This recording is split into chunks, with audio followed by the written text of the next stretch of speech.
Malang can be experienced by every student and is continuously developed to support the entire educational process in each faculty. Faculty of Education. As the oldest faculty at Universitas Negeri Malang, the Faculty of Education has 6 departments that are ready to produce professional teachers in their fields. Faculty of Social Science sets the standard in learning, research, and communication services, both nationally and internationally. Faculty of Letters. The Faculty of Letters has 5 departments that will produce graduates who are experts in both language and art. Faculty of Mathematics and Science has 4 departments consisting of 10 undergraduate study programs, 8 master's study programs, and 4 doctoral study programs. Faculty of Economics and Businesses. Having 3 departments, the Faculty of Economics and Businesses strongly emphasizes quality education and training, innovative research, quality publications, and a synergistic learning system. Faculty of Engineering. Focusing on the study of technological advancements in the field of engineering, research, and application, this faculty aims to produce graduates who are instructors, researchers, entrepreneurs, and professional experts. Faculty of Sports Science. As the only sports faculty in the city, it has a mission to lead in providing higher education services by opening 4 departments that will develop knowledge and technology in the field of health and sports education. Faculty of Psychology is a faculty that has 2 study programs, bachelor's degree in psychology and master's degree in educational psychology. Faculty of Medicine. The Faculty of Medicine offers programs in medicine, nursing, and midwifery. In a warm environment, students are introduced to various aspects of medical education. Faculty of Vocational. The goal of the Faculty of Vocational is to maximize the development and service of vocational learning, producing applied bachelors. School of Postgraduate Studies. The School of Postgraduate Studies at Universitas Negeri Malang offers opportunities for students to develop knowledge and skills in various fields of education. As a result of these commitments, Universitas Negeri Malang has earned the title of Best University, achieving the first rank in the Skimago Institutions rankings for education field in Indonesia. By continuing this commitment, Universitas Negeri Malang hopes to create inclusive and equitable education for all and become an agent of change that empowers individuals from diverse backgrounds to reach their full potential. Universitas Negeri Malang has demonstrated a strong awareness of the importance of environmental sustainability. With a determination to reduce its environmental footprint, UM adopts various environmentally friendly practices throughout the campus. UM also actively organizes environmental awareness programs for students and the surrounding community, enhancing understanding of the importance of environmental preservation and motivating real action. Because UM will continue to be a place where ideas are discovered and implemented to create positive change in local and global communities. UM. Oh iya Pak, memang.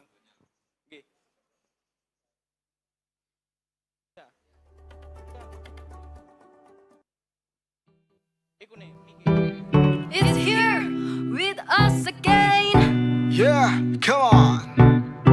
Woo! It's the CAKRAWALA. Malang State University. People say that the world won't orbit around you, 'cause it's so hard to look up when you're feeling down. Ain't nothing in this world, paper just how you like it. So don't stop, won't stop till you make yourself proud.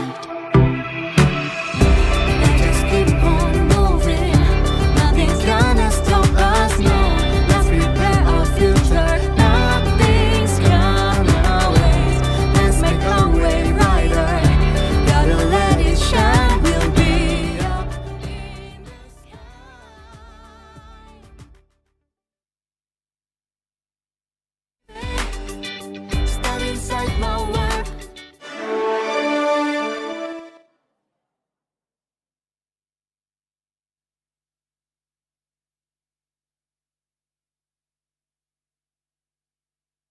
Cek cek cek cek 1 2 3.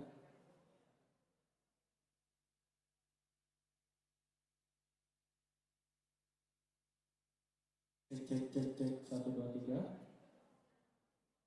Cek cek cek 1 2 3.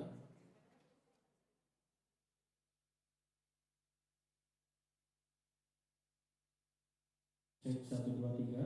1 2 3. Cek cek cek cek. Cek cek cek 1 2 3. Cek cek.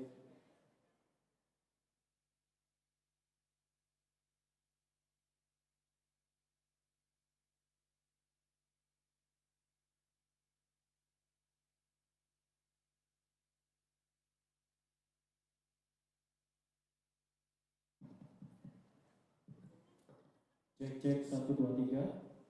Cek cek 1 2 3.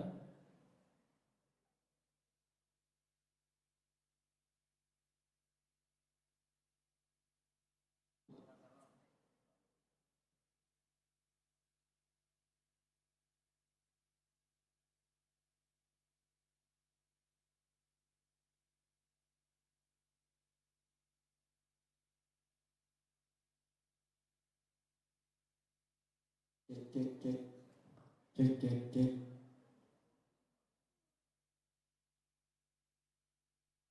Cek cek cek 1 2 3. Cek cek cek cek. Cek 1 2 3. Cek cek cek cek cek cek 1 2 3. Cek cek cek cek cek cek. Headset.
Cek cek cek 1 2 3.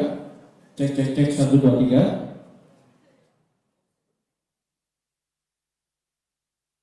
Cek cek cek 1 2 3. Cek cek 1 2 3.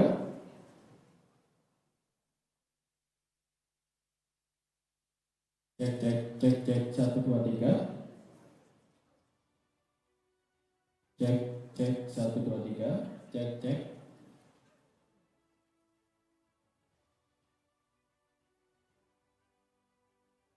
Cek cek cek 1 2 3.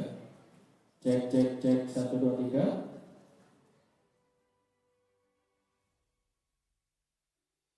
Cek cek cek 1 2 3.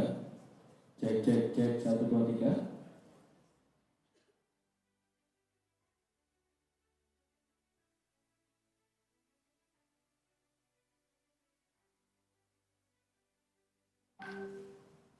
Cek cek cek 1 2 3. Cek.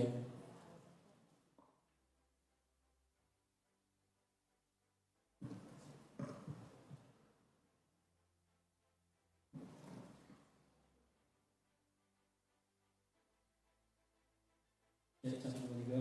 Cek. Halo.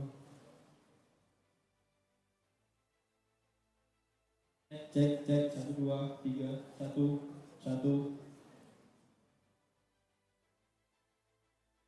Cek 1 2 3. Cek 1 2 3.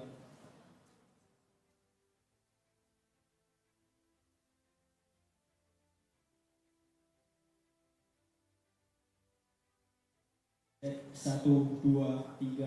Cek 1 2 3.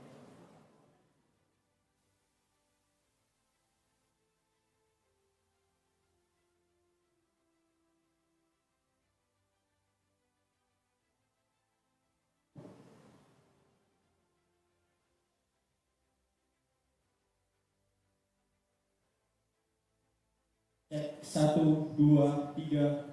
Cek 1 2 3.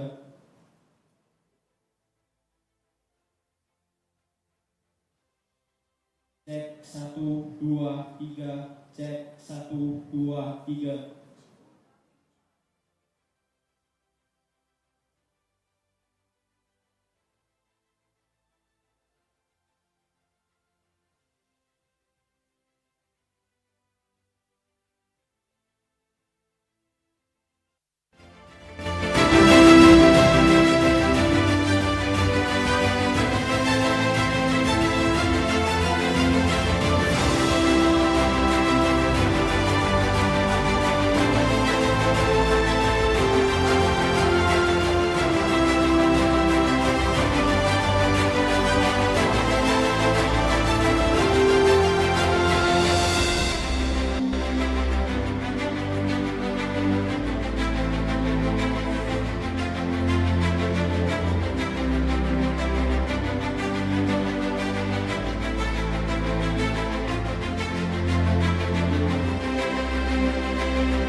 Ladies and gentlemen, we are about to commence the opening ceremony of the Second International Conference of Research, Innovation and Technology on Elementary Education 2025.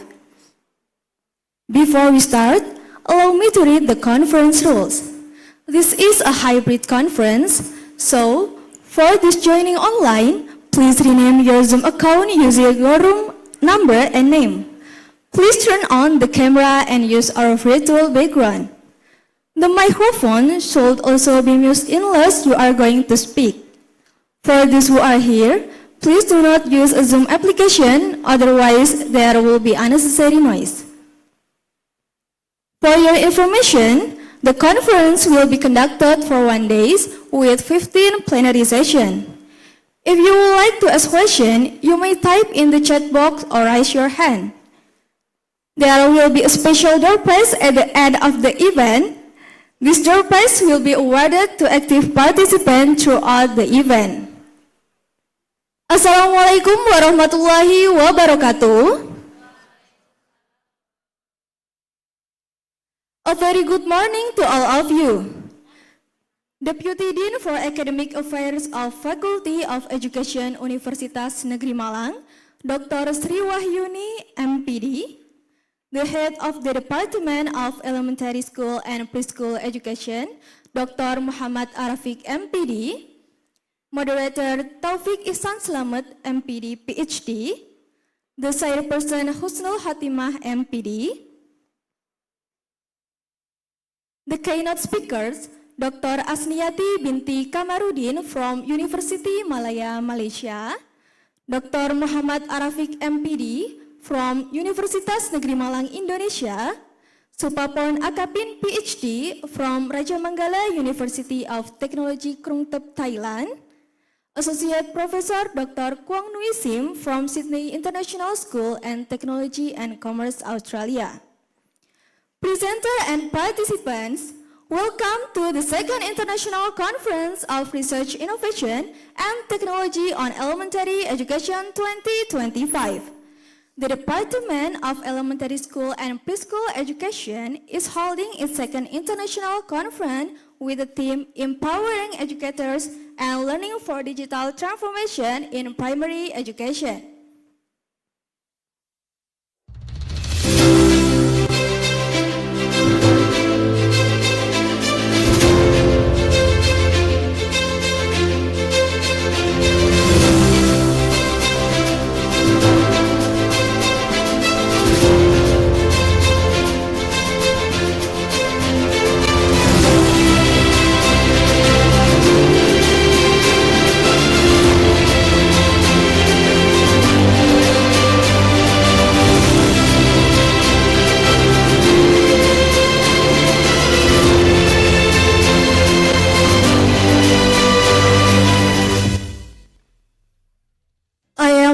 Firdaus Yausari, the host of today's conference. Ladies and gentlemen, allow me to read the agenda of today's opening ceremony. First, singing Indonesian National Anthem, Indonesia Raya. Second, opening remarks as well as official opening from the Deputy Dean for Academic Affairs of Faculty of Education Universitas Negeri Malang. Third, photo session. Fourth, welcome dance Ngunduh Apel. Fifth, main session. Sixth, door prize winner announcement. And the last, closing. Honorable guests, ladies and gentlemen, now please stand up for singing the Indonesian National Anthem, Indonesia Raya.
sit down. Thank you.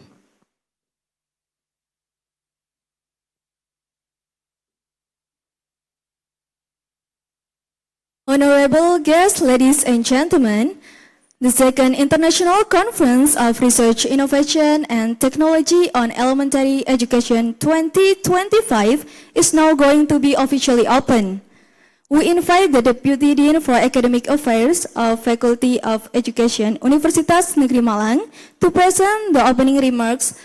Dr. Sri Wahyuni, MPD, time is yours.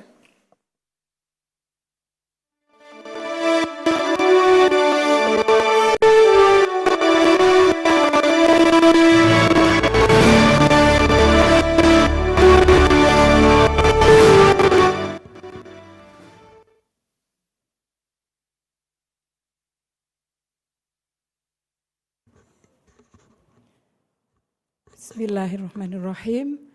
Assalamualaikum warahmatullahi wabarakatuh.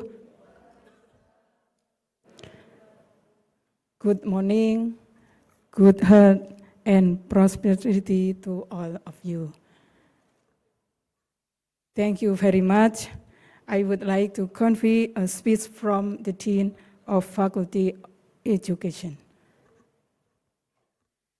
Honorable keynote speaker, Dr. Asniyanti Binti Kamarudin from University Malaya, Mrs. Supaprun Akapin, PhD from Raja Mangala University of Technology, Krungtep, Thailand, Dr.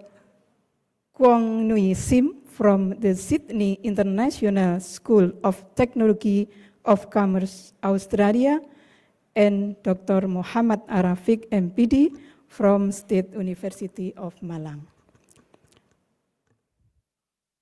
This international conference marks a significant moment for us to reflect on and respond to the accelerating pace of digital transformation within the domain of primary education. The theme, Empowering Educators and Learners for Digital Transformation in Primary Education, highlight the urgent need to strengthen the capacity of both teachers and students in navigating the complexities of the digital era. Digital literacy and technology integration are no longer optional. They are essential in cultivating a resilient, inclusive, and future-ready educational ecosystem. At the core of this transformation is the role of educators, not merely as conveyors of knowledge, but as agents of change and innovation. We are truly honored by the presence of prominent international scholars who will share their research and insight from diverse educational contexts. Likewise, we are delighted to welcome participants from across Indonesia, including students, lecturers, and education participants, whose contributions are vital in bridging the gap between research and practical implementation. International Conference Research and Innovation Technology Elementary Education serves not only as a platform for academic exchange, but also as a catalyst for building cross-national collaboration and promoting evidence-based educational reform in the digital age. On behalf of the State University of Malang, I extend my sincere appreciation to the organizing committee, particularly the Department of Elementary and Early Childhood Education, for their dedication and excellence in preparing this conference. I hope that this event will generate innovative ideas, scholarly dialogue, and impactful strategies to enhance the quality of primary education globally. Therefore, with great enthusiasm and optimism, I hereby declare the International Conference of Research, Innovation, and Technology on Elementary Education 2025 officially open. I wish you all a productive and inspiring conference. Thank you. Wassalamualaikum warahmatullahi wabarakatuh.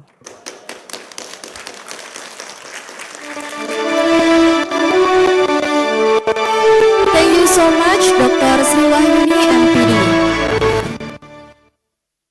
Now, I would like to invite the Honorable Dr. Sri Wahyuni, MPD, Dr. Muhammad Arafik, MPD, Dr. Asniyati binti Kamarudin, Supaporn Akapin, PhD, to come forward for the photo session.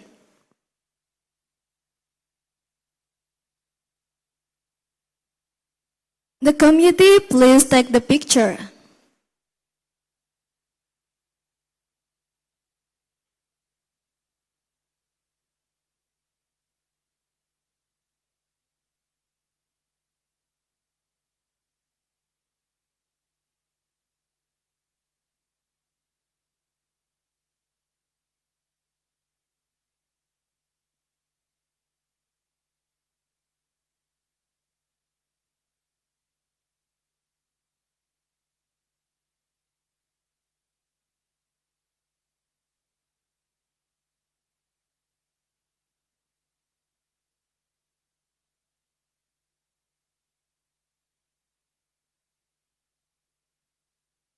For the next photo session with the all participant and keynote speaker, to Dr. Sri Wahyuni, MPD, and the speaker turn around. For those coming on site, simply look at the camera capturing your photograph, and for those coming online, please turn on the camera and the committee will do a screen capture.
You may return to your seat now.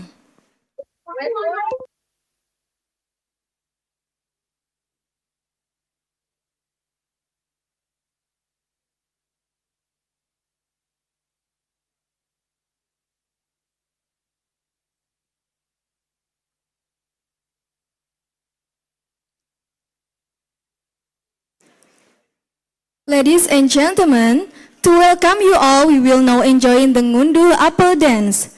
This creative dance is inspired by the daily life of the people in Malang Raya, particularly Batu City, East Java. The dance reflects the farmer routine of harvesting apples in the mist-covered orchards, symbolizing gratitude and love for the homeland. Ngunduh means to harvest in Javanese, while apel refers to apples that represent the prosperity of Batu.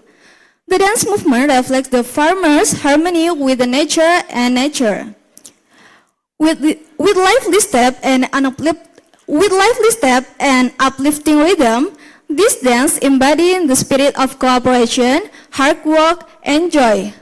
More than just entertainment, it is a tribute to agrarian heritage that shapes the identity of Batu people. Ladies and gentlemen, please enjoy the Ngunduh Apel dance.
Ladies and gentlemen, we are now ready to proceed to the main agenda of today's event. Before we begin, allow me to introduce our moderator for this session.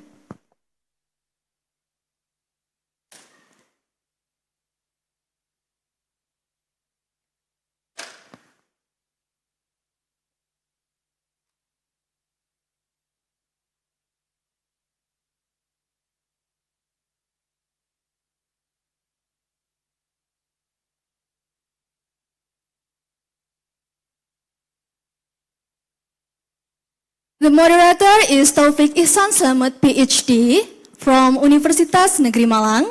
The educational background, a BA in Educational Technology at Universitas Pendidikan Indonesia, MA in Instructional Technology, Universitas Negeri Malang, Indonesia, PhD Instructional System Technology at Indiana University, Bloomington, USA. Work experience, Assistant Professor in Department of Educational Technology, Universitas Negeri Malang, Indonesia. Field Science, Instructional Design and Learning Technology. Research topic, Gamification and Digital Pedagogy. Instructional Design and Learning Media. And then Learning Behavior and Cognition in Technology. Without further ado, I now hand over the session to Mr. Taufik Slamet, PhD. Please join me in welcoming him.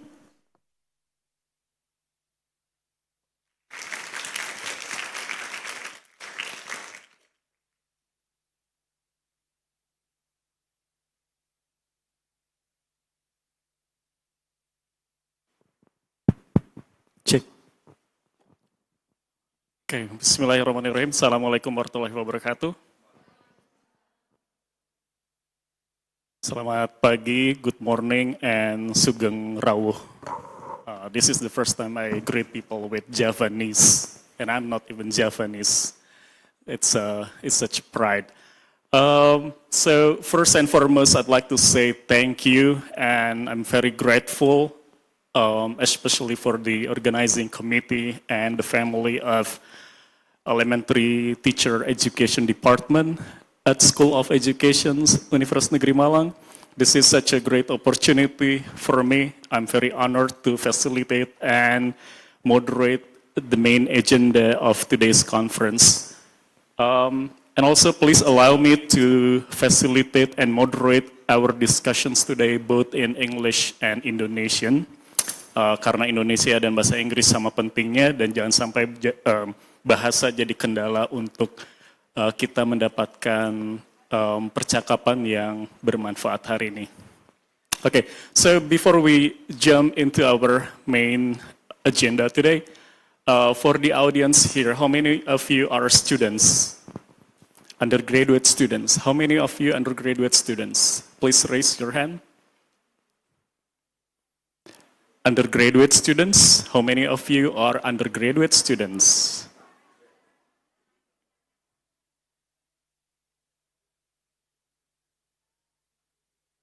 Good, good.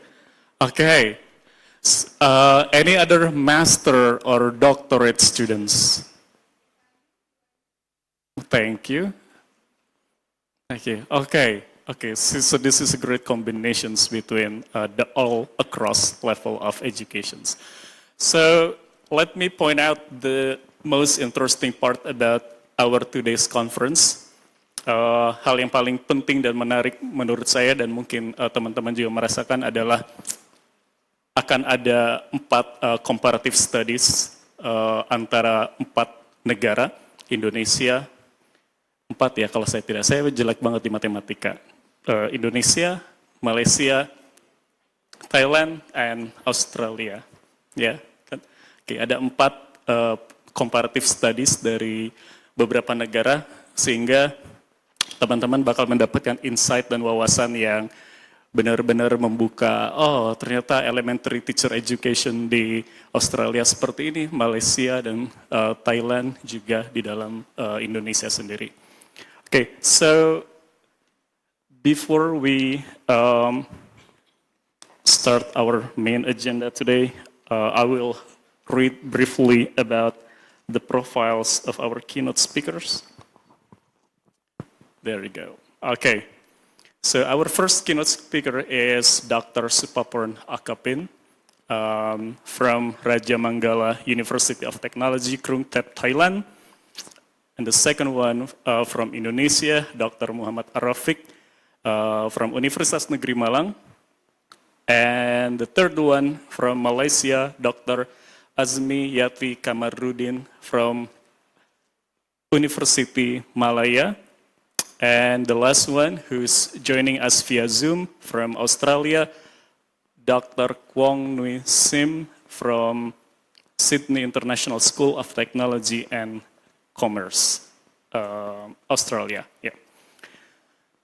So since we already have our keynote speakers today in the main room, and I believe Professor Azni from Malaysia will be joining us later soon. So I will invite Dr. Akapin and also Dr. Arafik to join us to the main stage. And audience, please give a warm of applause for our speakers today.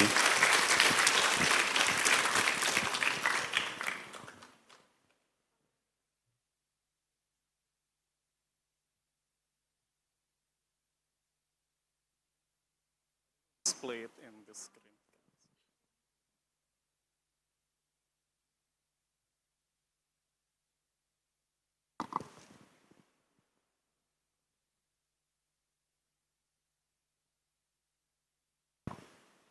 So before our keynote speakers deliver their lecture, I will briefly read their curriculum vitae. So the first speaker is Dr. Akapin. She's a professor in Raja Manggala University of Technology, Krung Thep. I think we need to display the curriculum vitae in the screen.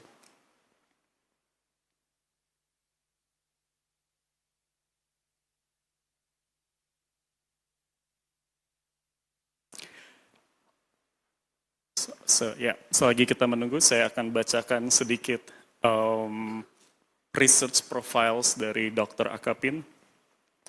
Dr. Akapin focuses her research interest in the intersections of digital transformations, business, tourism industry, and also transnational education context. So the main research agenda of hers is about how digital transformations, how digital technology transform several field of business like industry, tourism, as well as tourism, right?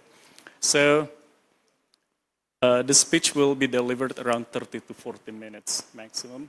Yep, maximum. And then without further ado, I will give all the mic and floor to Dr. Akapin. Okay, thank you.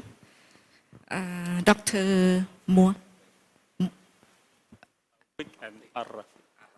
Arafik and Taufik. Sorry. Indonesian language is quite difficult for me as well as, you know, the Thai language probably difficult for you as well. Good morning. The Vice Dean and distinguished guests, students, colleagues, and friends. Very, very honor, let us say, I can say great honor to be the speaker in this, you know, state, University of Malang. So when we arrived last night, okay, we didn't see the university, but this morning we drove around the university, and when I see the infrastructure, facilities, and, you know, it's quite impressive. And the university sits in the middle of the jungle, the forest as well, you know, which is very, very green, very impressive for me. And so today, you know, as the conference theme, I will start with global trends of digital literacy, and then I will focus on Thailand strategy and like a case study or a flagship project. And I can't say that it's successful, but at least we can start, right? And okay, I forgot to tell my name, but probably, I was introduced already. My name is Dr. Supaporn Akapin, and I am the Dean of the International College of Arts, Rajamangala University of Technology, Krungthep. Krungthep means Bangkok. And so my field is even, related to business tourism. However, my research interests related to social media, digital literacy, particularly, related to tourist guide or, tourism knowledge. So let's move to my objectives today. I will start with a little, with the global trend of digital literacy, and then I will share Thailand's digital education policy, and then show some case study and showcase flagship initiatives, and then reflect what's the situation of VR at the moment. As everyone knows here, in this era, so worldwide, the K-12 digitized with the digital transformation, and like UNESCO define the digital literacy as the core of 21st century competency. So we must shift of learning and teaching from teaching technology, how to learn to use technology. But in this era, of course, we shift to how to utilize technology or digital to help with learning. And in Thailand, that's our education, primary education system that we call 6 grades. That in Thai we call Prathom 6. That's Prathom 1 to 6, grade 1 to 6, 6 years of this is like a elementary and compulsory and free education system.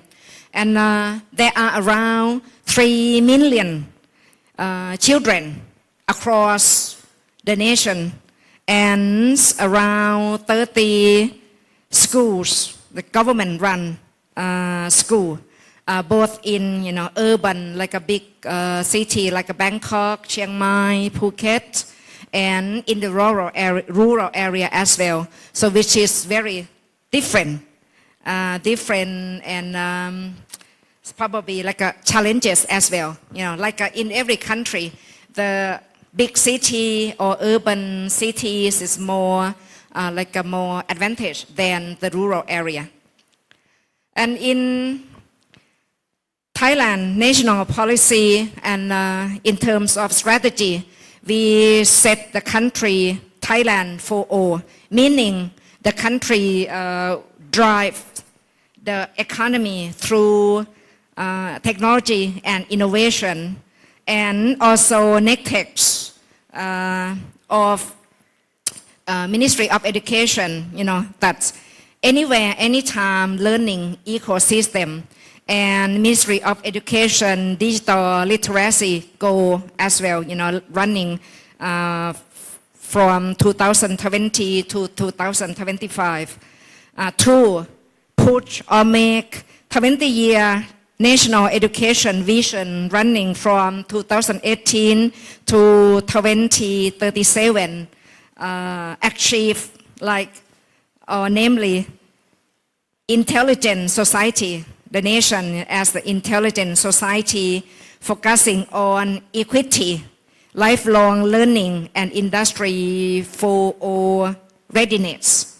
So meaning the school, university equip both the learner, the student, the teacher to be, or to help the country to achieve 4.0.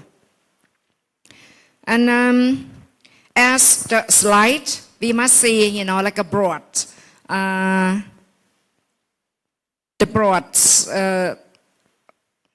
outline of our country that we'd like to, to put the country to be the intelligent society, and the university equip the students with skills for the workforce to be ready for Industry 4.0. And as the education in Thailand said that, everyone can access to the education. That means equity in access, no child or no student left behind, and create the country as the lifelong learning culture. So, like I mentioned to the Ministry of Education, that's put the strategy or the success through 6 truths, equity and inclusion. Like I said, no one left behind, the quality and standards, and a teacher developed through the skills they need, and the university, the school have the research and and particularly the innovation, digital knowledge or literacy, and as well as to make this strategy sustainable, as well as the government fund some university or community as well. So the country transform or like to make the country have the digital transformation through these 4 pillars. That's they are curriculum. So that the subjects, the course, must have like a digital technology or digital literacy within the course as well. And capacity, that means the learner and the teacher were developed with the digital or technology. And connectivity, meaning every school, every community must be access to the internet, like the government's funds about free internet and that what's it called, equipment of the internet as well. And community, meaning both, stakeholders of learning that must involve the teacher, the learner, the parents, the community as well. So this is about Thailand, push the digital transformation through these 4 pillars or core area. The teacher, start with, learning, right? Start with the teacher. The teacher empower through the digital knowledge or competency as well, from 2019 to 2020, around 10,000 primary school teachers were trained via through workshop, both online and offline. Online, that's we call MOOC, massive open online courses, and also, the government and the school, particularly the government, provide EdTech, regional EdTech innovation hub for the teacher learn from one another and to teach students, about digital knowledge. So next, I will go to the case study start from the capital city, Bangkok. That's around 120 primary school teachers were trained in or completed the smart classroom, and they learn, how to use the digital to utilize their teaching and their lesson plan as well, like a course preparation and the way they teach to make the student engage or participate in active learning or child center or learner center.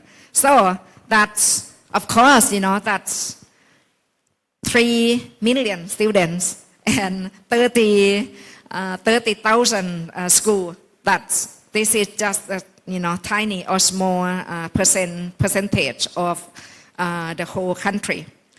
So next, I move to the digital tools and platform. That's, of course, that we use Google Classroom, as the learning management system, and we come up with some application as well as the government give or fund some students who need with the free device, and some school, give them free internet access and provide them the tablets as well. The student can learn through application in the mobile application. And so to make the learning achieve, so that's the school teacher so much apart from their pedagogy or teaching and learning that to make the students to be the center learner, that they learn through the project-based e-portfolio.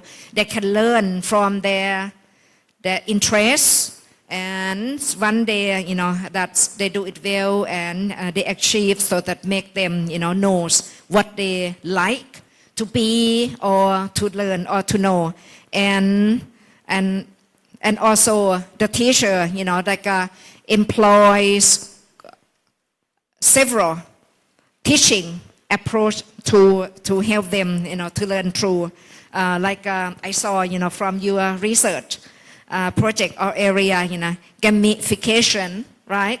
And in Thailand as well, the teacher, as we want to have the student to be the center, and they they engage. That's one or some learning approaches. That's about games, about what else, hands-ons, and or let them think or plan or come up with a solution. So that's about we doing right now. Like a case study, start from Bangkok as well.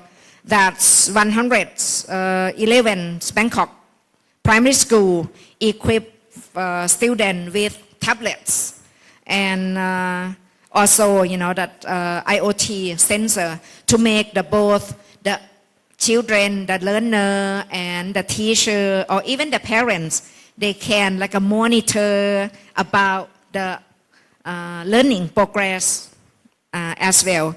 Make the teacher have a real time to monitor or to communicate with student. So that's the statistic. That's just the statistic show, but I'm not sure it's true or not. 20% of these pilot study make the student, improve and enhance their enthusiasm. What else? Creativity, and that's about the outcome. So another pillar or strategy, like I mentioned, that we organize the education system by want to have the parents, the community engaged as well. Like we come up with several projects. For example, like a digital family week, both students and family, the parents involved, and or even the community urged to involve with the education system, like the teacher take the students to learn, through the community showcase or achievements, or learn from what's it called, scholar of the person who successful in that community, or even learn through the industry as well, inside their community. So that's if someone listened or heard about Thai news that there are nearly 10 coaches were on fire.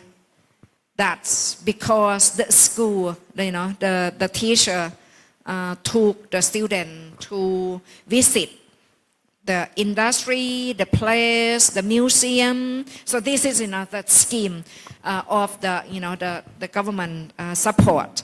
However, when it comes to the practice, and then like 10 coaches on the road, and then one coach like broke down, caught on fire, and then like 4, 5, 6 buses burned down, and hundreds of students died in that disaster. So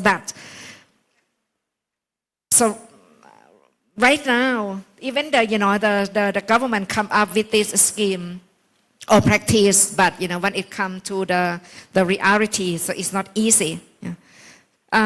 So let's move to infrastructure to help with the student to learn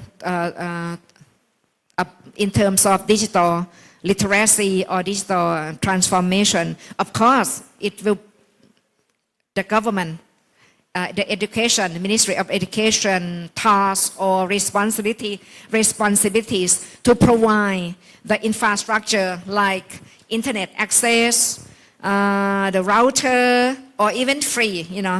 Some school get free. However, some school like they have to pay, but probably 80, 70, 50%, some kind. So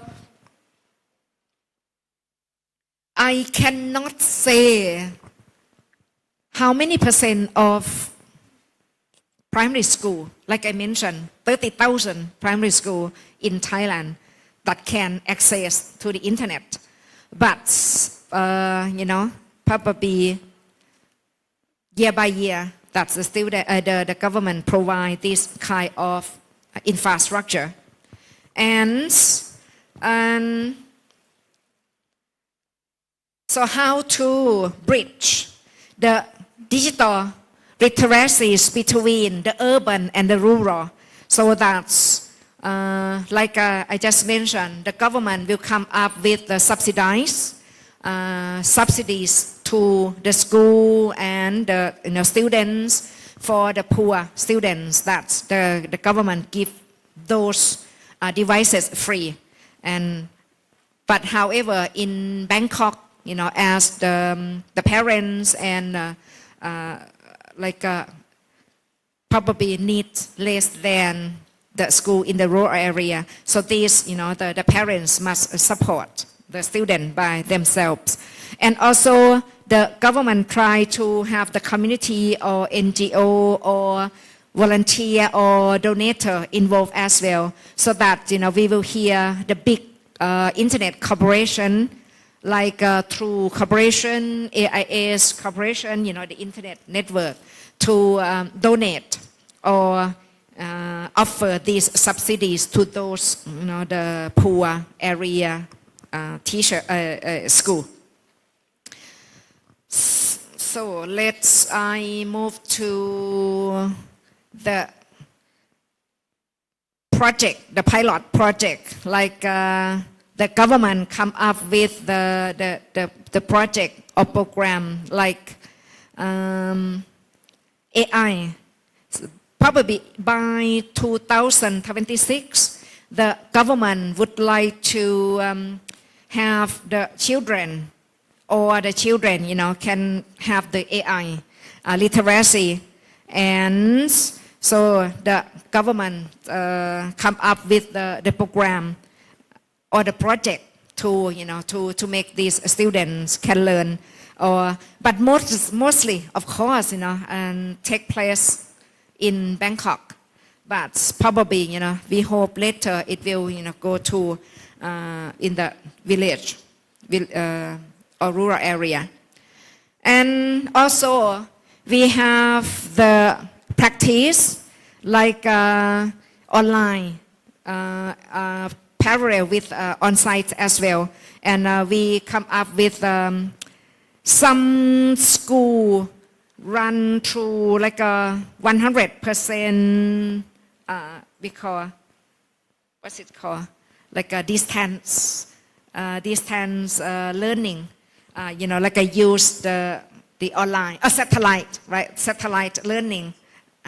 Yeah, and but some school that's like have this parallel, some online classroom and some on-site. And of course, it's mainly start from COVID-19, yeah. But now that some, even most of school and university study 100% on-site, but that we use like online to subsidize this learning of the student. Probably like provide a platform for the teacher and learner to communicate through those assignment, homework, or even to the parents to see the progress of the student as well. That. And not just in the Bangkok, that there are some cases took place in the rural area as well, like from the photo that's this school in Chiang Mai, Chiang Rai, Mae Hong Son, that up north of Thailand, that's the school run the program called STEAM. STEAM, that's science, technology, what else? And arts.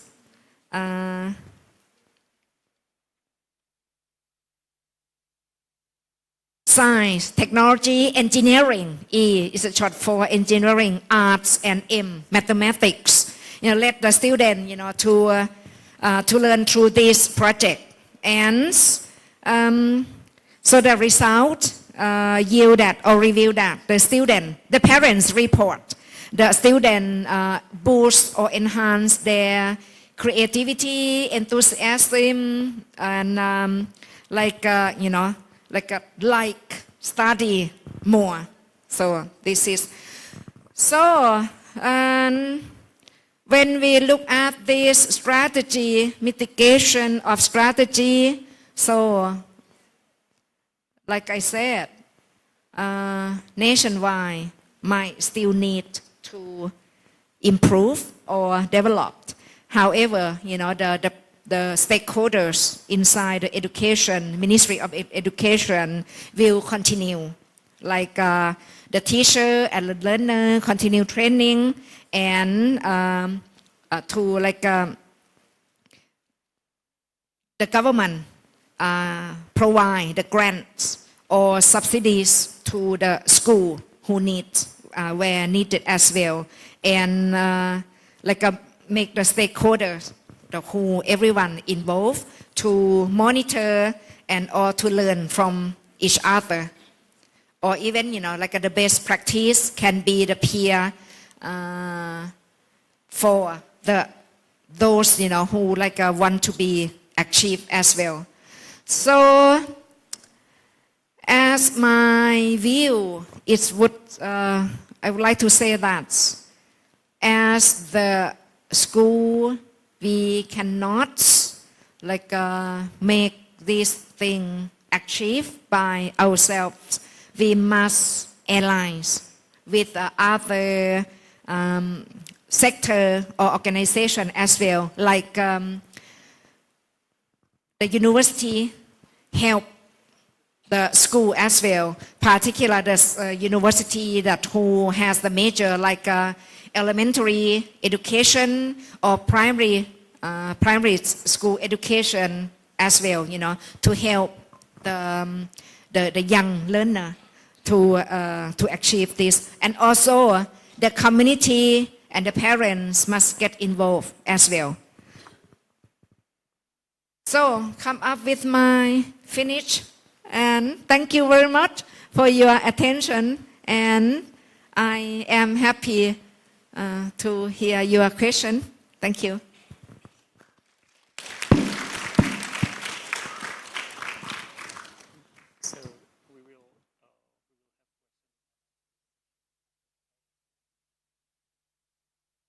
Oke, thank you Dr. Akapin. Jadi lecture Dr. Akapin tadi menyentuh tentang bagaimana usaha Thailand dalam melakukan transformasi digital khususnya di sekolah. Tadi kita sudah lihat sama-sama ya kebijakan pemerintah Thailand untuk mendukung sekolah mentransformasikan atau mengintegrasikan teknologi di dalam sistem pembelajaran atau administrasinya ya. Tadi ada grant seperti Digital Innovation School grant dari Thailand, kemudian one student one iPad for one students program. There's a program called One iPad One Students. It's in rural and urban areas. Thank you. Practically rural. Thank you. Nah tadi satu siswa per satu iPad di daerah rural. Rural itu berarti suburb ya, non perkotaan. Oke, tahan dulu pertanyaannya sampai semua lecture atau pemakalah menyelesaikan presentasinya. Now the second speaker we have from Universitas Negeri Malang, Dr. Muhammad Arafik. He will be presenting the topics in digital literacy in elementary school. Yeah, digital literacy in elementary school. So, Pak Arafik, silakan waktu dan tempat kami persilakan.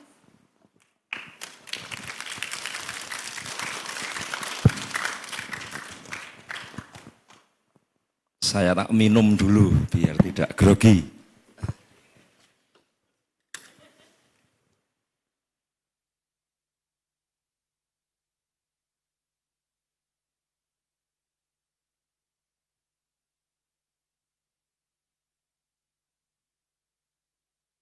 Assalamualaikum warahmatullahi wabarakatuh.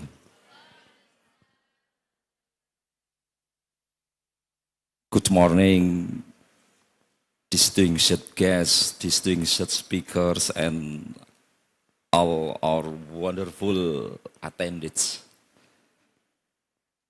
On behalf of the organized committee, it is my honor and pleasure to extend it to warm welcome to all of you at the second International Conference and Technology on Elementary Education. We are thrilled to host too many brilliant thinker, passionate research, and dedicated personnel from several global representatives, Malaysia, Thailand, Australia. You present truly and raise the event, and we are excited about the incredible discussion. Insight and collaboration is this through to brand. Thank you for joining us. Let's work together to make the conference and truly memorable and impactful experience. If you have read my CV carefully, I'm sorry. My actual expertise lies in teaching Japanese in elementary school. Therefore, my English skill are my limited. I apologize if the material I present difficult to understand. So my only asset in courage, I believe the important this is that my fee remains the same as to the 3 speakers. Jadi saya ini benar-benar mengalami phrase yang begitu beku, tapi saya tetap nekat untuk menjadi keynote di hari ini karena honornya tetap sama, mana yang pinter bahasa Inggris dan tidak. Gitu. Maka supaya suasananya menjadi cair dan mengenalkan budaya Jawa untuk teman-teman kita di Thailand dan Malaysia, saya akan menembangkan salah satu lagu penyemangat untuk teman-teman semua.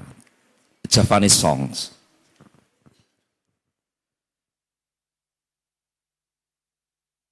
Ojo turu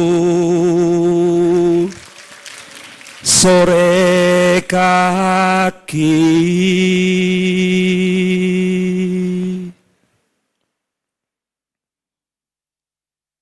ana tewa nganglang jagat,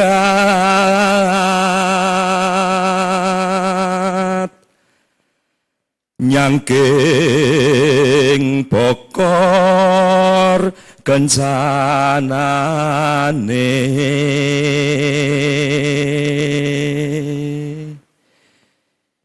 isine donga tetulak,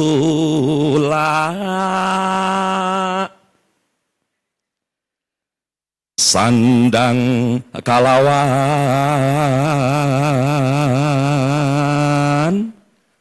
pangan,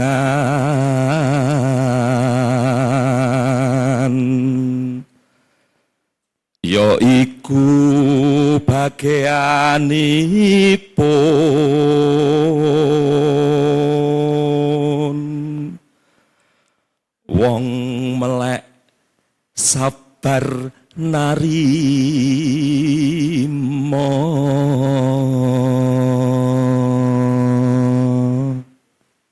Thank you. Salah satu strategi saya untuk menghilangkan nervous yang hari ini masih saya alami. The message of the song is generally to encourage you not to take life problem too seriously. Really. I want to be speaker today not because of my competence. I'm sorry. On my laptop, I have many homepages open, including ChatGPT, Gemini, and Google Translate. Their primary goals is to help my delivery to material effectively.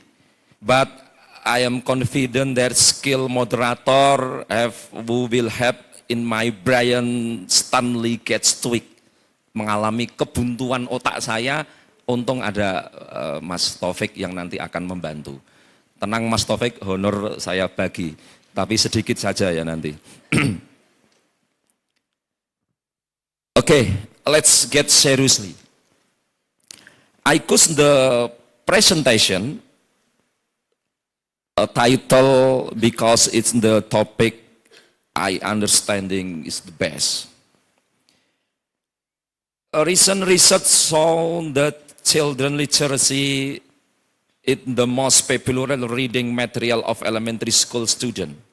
This is an important topic to explore in this forum. How can children literacy be developed using digital tool? Digital tools are an effective, engaging, and efficient medium for conveying the message contained in the children literacy. Slide 1. The indispensable role of digital literacy in nurturing children literary development in primary school. The integration of digital literacy in primary education is no longer a luxury, but a necessity, especially from foresting children literacy development. Experts widely agree that in our increasingly digital world, to the literacy and incredibly links with digital skills significantly and kind of the learner engage with, understand, and even create literature. One primary benefit highlighted by various researchers is the broadened access to diverse literacy content. Digital platform provide children with an unpredicted or e-book, interactive store application, and audiobook, they often include multimedia element, sound effect, and even gamification feature. This rich multisensory experience and significantly boosts engagement and motivation your reader what make the traditional print challenging of less appealing. Engaging with digital content helps children develop memory, attention, and problem-solving skill. This interactive natural transformation reading from a passive activity in immersive exploration, making story more vibrant and memorable. Pak Arda, jangan terlalu serius memperhatikan cara saya berbicara karena sudah seperti native speaker. Santai saja, Pak Arda. The next slide. What is digital literacy in a content of primary school education? Digital literacy for primary school children in crucial set of capabilities that empowers them on engage safety, responsibility, and effectively with digital technologies. It's more than just operating device. It's about equipment that knowledge in skill of navigate, understand, evaluate, create, and communication within an ever-evolving digital landscape. In essence, it's about help your learners become some smart digital citizen. This means they harness the power of technology for learning and sensitivity will of recognize and mitigating potential risks. It's about fostering a healthy relationship with digital tools where technology is an enable for exploration, connection, and problem solving rather than just a source of entertainment. Key components support children to face digital world challenge. A truly driven and digitally from world, children that develop several core competence within the realm of digital literacy. 1. Digital access and inclusion. 2. Digital skill on fluence. 3. Digital comparison and critical thinking. And 4. Digital correction and innovation. 5. Digital safety and responsible use. By nurturing this component, primary education and effectively prepare children, not just to use technology, but to thrive and confident, capable, and responsible citizen in increasingly digital world. The next. Theoretical framework. The basic concept on constructivism learning theory. Constructivism theory transforms teaching into a process of guiding and facilitating. Learning where students become active participation in their own educational journey. By engaging students in critical thinking, exploration, and collaboration, constructivism empower learners to construct deeper, more meaningful knowledge that lasts. Multiliteracy theory, technology and pedagogy, content knowledge, digital storytelling, multimodal learning principle. The next slide. Basic concept multiliteracy theory and understanding literacy in children. Children literacy refers to child ability to engage with, comprehend, interpret, and respond to various from the literacy, such of story, poem, fables, fairy tales, and other imagination texts. In primary school, literacy is not just about decoding text, but also about development, aesthetic, appreciation, empathy, creativity, and critical thinking through exposure to literacy work. Transformational reading process, aesthetic and event stance, multimodal and multiliteracy approach, and dialogue and social constructional learning. Children literacy is primary school involved more than learning to read. It is about learning to love, understanding, and critical engage with stories. Modern approaches emphasizes not only decoding skill, but also imagination, interpretation, culture, understanding, and emotional response. Teachers play a vital role in selecting a right step, creating dialogue classroom, and incorporating digital and multimodal form of literacy. The next slide. Why integrated digital literacy and children literacy to foster 21st century skill? I today rapidly evolving digital society. Education must equip children not only with basic literacy but also with critical, creative, and technological competence. The integration of digital literacy and children literature often a powerful, holistic process to nurturing this essential 21st century skill. Promoting critical thinking and interpretation. Combining digital tool with literacy text encourage students to analyze, evaluate, and interpret story from multiple perspectives. Interactive media and multimedia literacy. Think critical about content, visual, and meaning. Foster creativity and innovation. By using tools such as book creator, Canva, or story making application, students can design their own digital book, poetry video, or comic strip. The cultivate creative expression.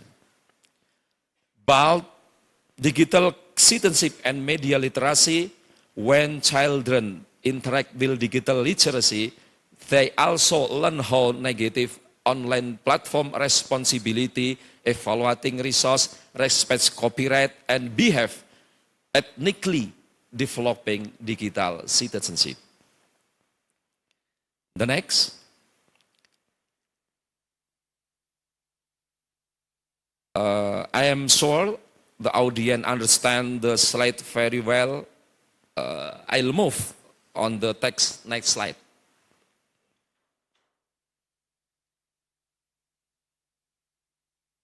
The next. Strategy to integrate digital literacy learning, use the e-book and audiobook, digital storytelling assignment, collaborative reading and writing via digital platform, blended traditional and digital literacy practice. The next.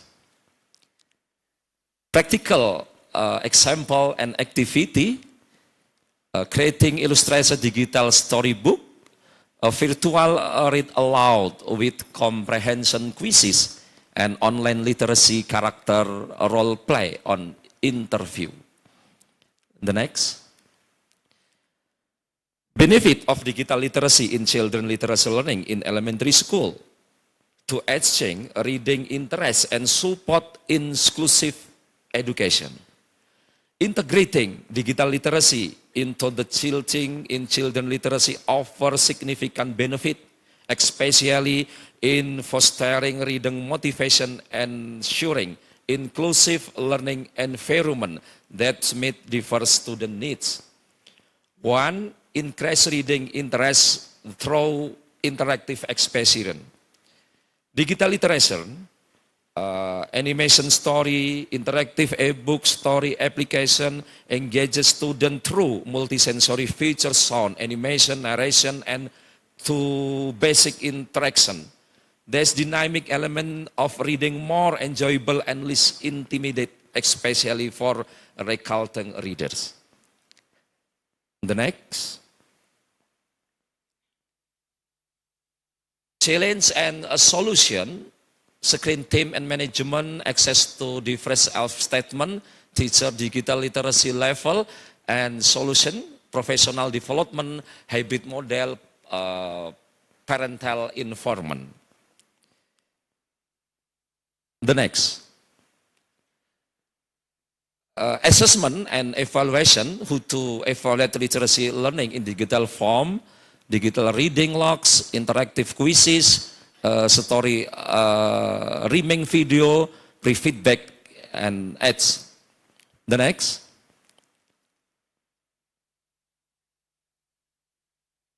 Okay, the next.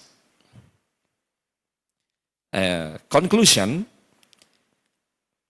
the integrated of digital literacy into children literature learning enrich reading experience, increase motivation, and create inclusive and empowering classroom. It ensures all students, regardless of their background or ability, have equal opportunities to develop a love for reading and a voice in storytelling. Kalau teman-teman masih kebingungan untuk konklusi atau simpulan yang saya sampaikan, ya sudah, simpulkan masing-masing menurut Anda sekalian. Thank you very much.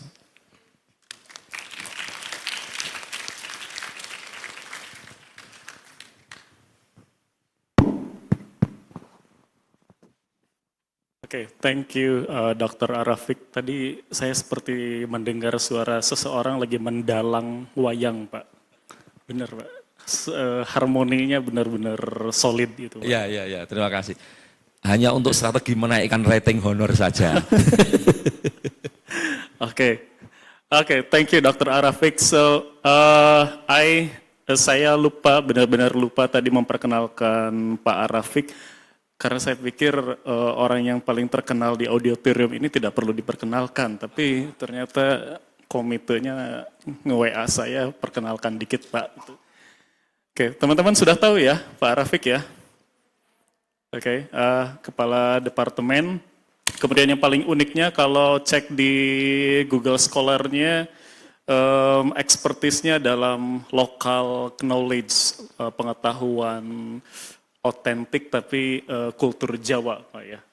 Ya itu. Jadi kalau teman-teman yang tertarik tentang bagaimana local culture atau knowledge itu bisa diintegrasikan di sekolah, apalagi ini kan ya, misalnya di sekolah-sekolah di Jawa Timur kan sekarang sepertinya demografi kulturnya tidak hanya siswa yang berasal dari Jawa Timur saja ya, tapi dari provinsi lain juga banyak gitu ya.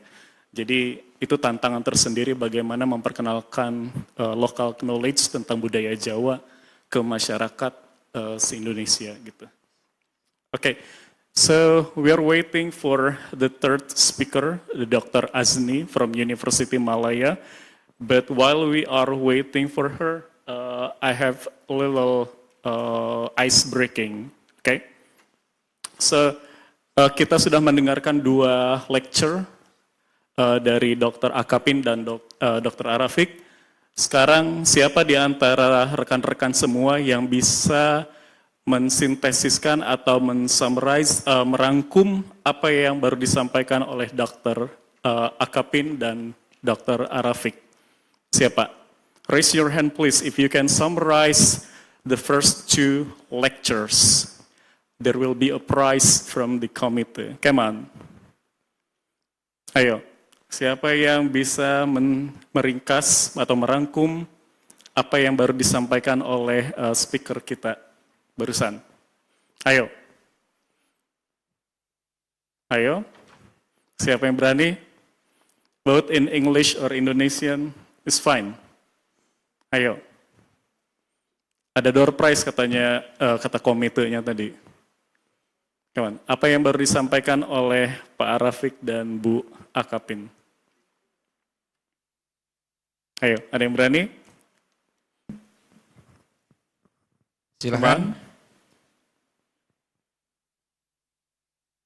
Ayo.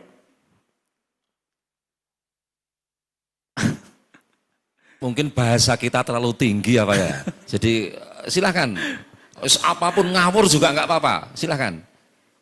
Silakan. Ayo. Belakang ada yang tunjuk jari, silakan. Oh ya. Itu Mas Taufik yang belakang. Ya, silakan. Mikrofonnya. Mikrofon. Okay. Indonesia bahasa Inggris nggak jadi masalah, tapi siapa yang bisa ngasih insight dari dua akademisi tadi? Oh, perkenalkan diri dulu, jangan lupa ya. Okay, cek. Okay, thank you very much for the opportunity to ask summarize about this materi. Before I speak, can I use Indonesia instead of English? Okay. So, mungkin kesimpulan dari materi hari ini yang pertama yang disampaikan oleh Dr.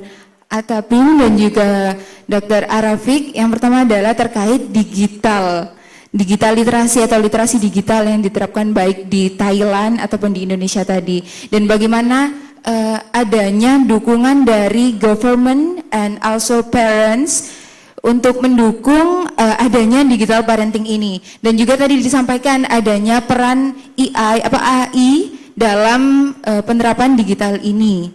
Seperti itu. Mungkin cukup dari saya. Oke, terima kasih.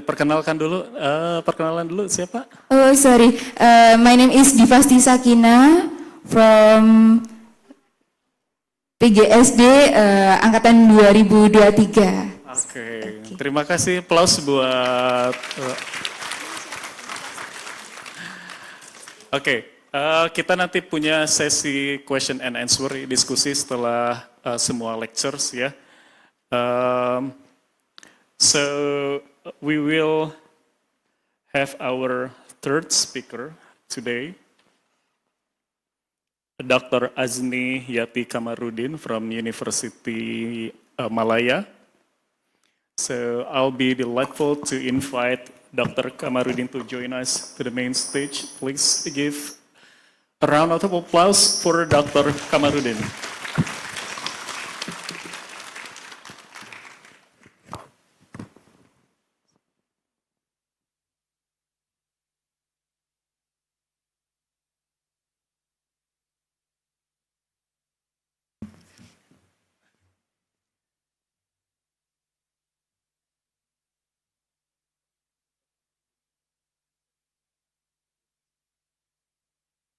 Okay, so before we begin, I'd like to briefly introduce the profile of Dr. Kamarudin, or Dr.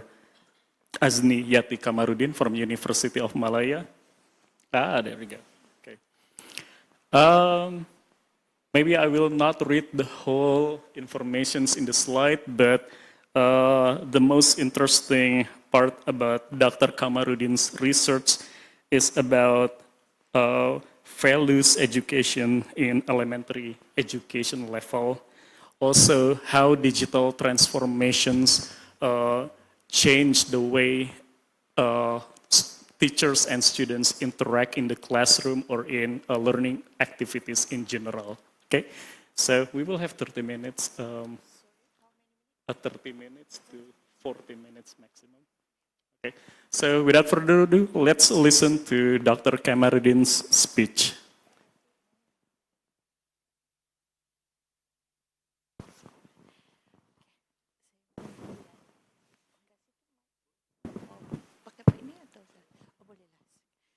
Okay.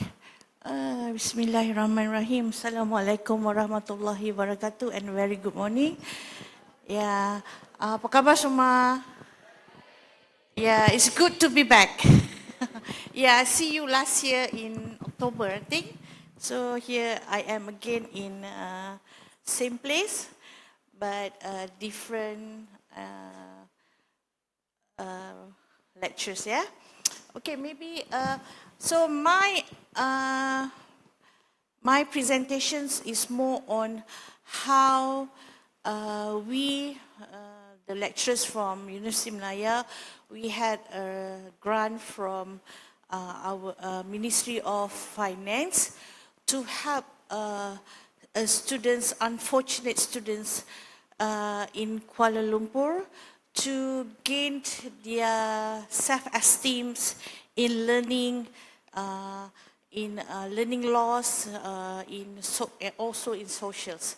Okay, perhaps the slides. Oh yeah. So from learning loss to learning gains, empowering B40 students through digital interventions. So what is B40? So in Malaysia, we have 3 types of people that we divide them through their income. So we have T20, M40, and B40. So next slide, please. Okay, just take a few moments. Can you read this and what do you think of this? For just a selection, everybody has to take the same exam and please climb the tree. So what do you think of this? Animals, we have birds, monkey, elephants, and a few types of animals that they have to take the same exam, but their abilities are different. So what do you think of this? Anyone? Pak Rafiq izin tanya ya, Pak Rafiq ya. So what do you think of this? Anyone?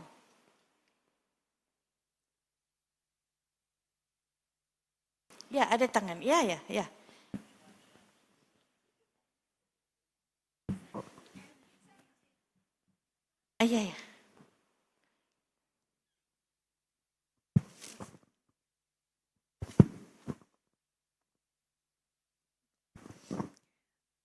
Okay. Yeah, what's your name? My name is Anissa. Anissa. So, which year? S1, year 1, year 2, year 3? I'm sorry? You are from this faculty? Yeah. S1? Yeah. Tahun berapa? 2024. 2024, that means second year? First. Oh, first semester. First year. So, Anissa, what do you think of this photo? I think that we are born different. Kita terlahir berbeda dengan different potential, but kita dituntut untuk belajar hal yang sama, or same. Belajar dan mengerti hal yang sama secara general. And also, after study, what do we have at the end of semester or a year? Exam. Yeah, so being accessed the same questions for everyone, regardless their abilities, yeah? Very good. So anyone, one more. What do you think of this? Have you ever feel like it's not suitable? Yeah. Anyone? Yeah, saya remember itu di belakang sana. Ya. Ya, kamu pandang ke, ya.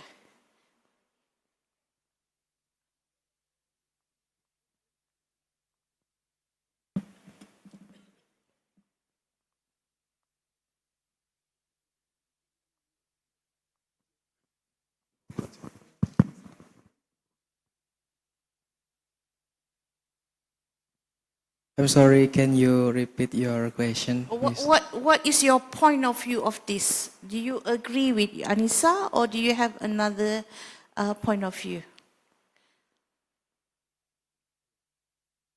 Oh, okay. I think in every animals in the picture, they have the ways from climb that tree. Jadi setiap manusia atau setiap orang itu punya cara untuk melewati atau mengerjakan ujian yang dihadapinya gitu. Okay, thank you very much.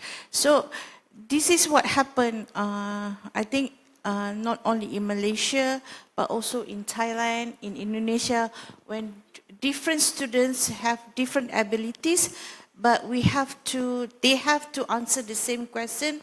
They have to go to the same teaching and learning by their lecturers. Yeah. Next slide, please. Thank you. Okay. So addressing these disparities, a group of us from Faculty of Educations, we come to one project that mitigating a learning loss among B40 students.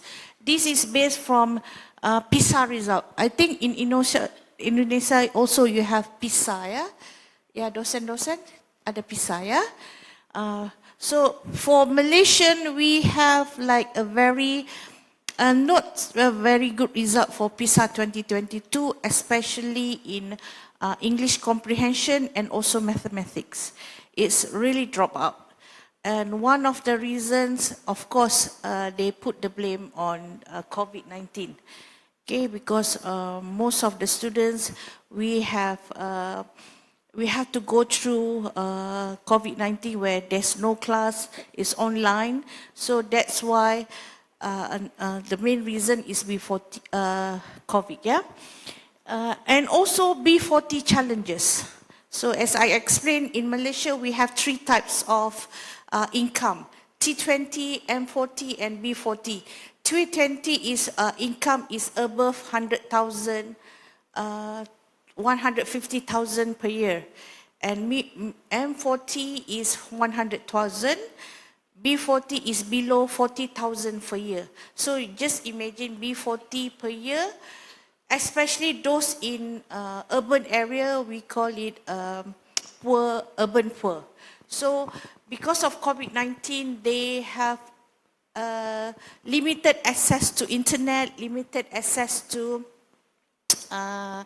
Wi-Fi, limited access to all the laptop and also iPad, yeah? And the last one is intervention need. Because in Malaysia, by 2027, we have a huge revamp of our Malaysian curriculum from preschool to high school. The whole curriculum will be revamped by 2027. And one of the main things that been include is digital literacy. Okay, so this is the main reason for our project, mitigating learning loss for among B40 students, is because of PISA 2022, B40 and interventions. So with this, we come across to, next slide please. Thank you. Okay, this is the PISA result for Malaysian, yeah? We can see Singapore, Vietnam, Brunei, Malaysia, Indonesia, Thailand, Indonesia, Philippines, and Cambodia. And you can see that we are far from Singapore and Brunei. Actually, before the COVID, we are above Brunei. But in 2022, we are number 3 in Asian country. And also you can see the reading, mathematics and science for Malaysian is decreased. Yeah, so it quite worries us, especially the Ministry of Education, Ministry of Higher Education. Yeah, so it is our lowest so far because we already have 3 PISA. This is our lowest. Yeah, Thailand is doing next to Malaysia. Okay, so it's high time for us to move forward. Okay, all right. So this is Asian ranking. I will share these slides. You can ask the docent to get the slide from them. Okay. So next. Okay, this is what I meant by T20, M40, and B40. We have classification of income in Malaysia. Do you have that in Indonesia? You have that classification of income? No. Yeah, we do that. So we turn T20 the rich people. M40 is like, it's like me. Okay, we have enough, but not so rich. Okay, B40 is the lower that their income is around 2,500 to 3,069. Okay, this is our income classification. So if you can see the B40 students, they are less fortunate. They cannot afford tuition fee, extra tuition fee. They cannot afford Wi-Fi. They cannot, especially those in urban area. Right? Okay. So next is this is our curriculum for 2027. We will start earliest by next year for early childhood. And one is digital fluent. Okay, so the teachers have to know, especially we have AI, the growth of AI rapidly. So we have to put that in our Malaysian curriculum 2027. So these 3 reasons is the main reason that we come into this project. Okay, next, please. Okay, this is our project, Mitigating Learning Loss. Mastura, Mitigating Learning Loss among B40 in Kuala Lumpur. It's sponsored by Unku Aziz Center. Unku Aziz Center is a center in Universiti Malaya, sponsored by Ministry of Finance, that every year we receive about 20,000 ringgit to help the B40 students. So because it have a high impact project, so it continues from 2023, 2024, and 2025. So it's a bless to us as well.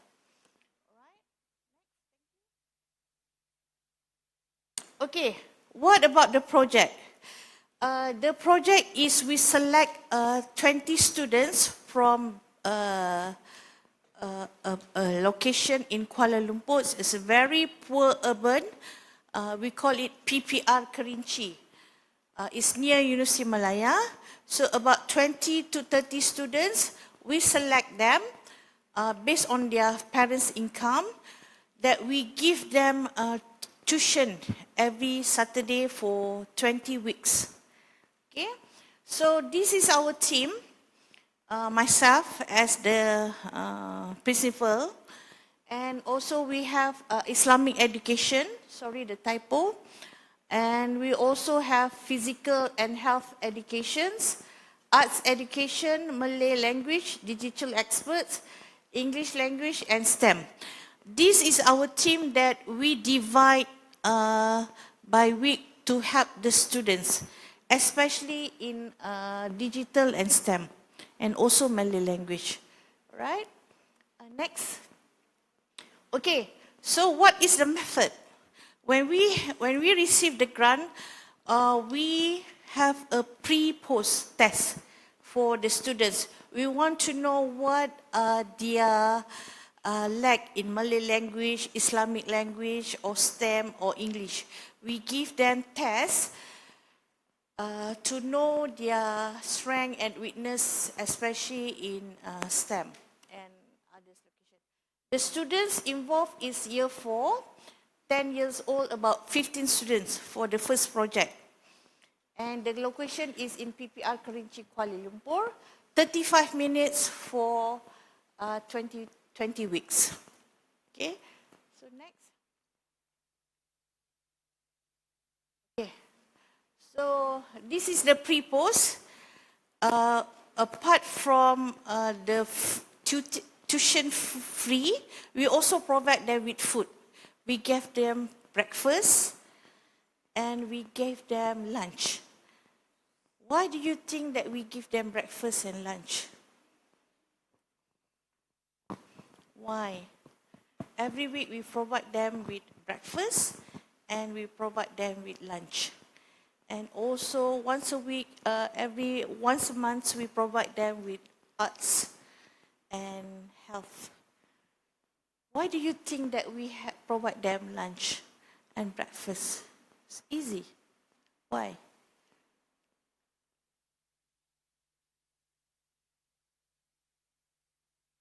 Yes? Yes? Why? Why do you think?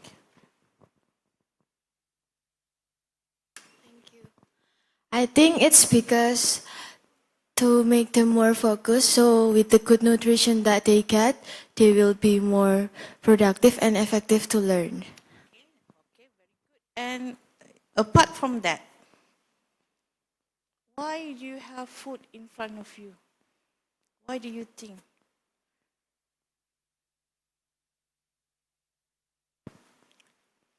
Okay, so because they are B40 students, B40 students, they are lack of financial.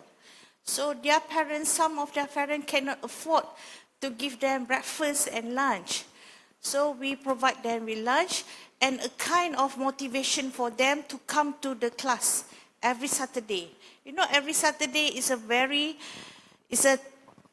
weekend. So when we provide them food, when we provide them breakfast and lunch, perhaps their attendance could increase. Okay? And also, have you heard about Abraham Maslow? Do you know Abraham Maslow?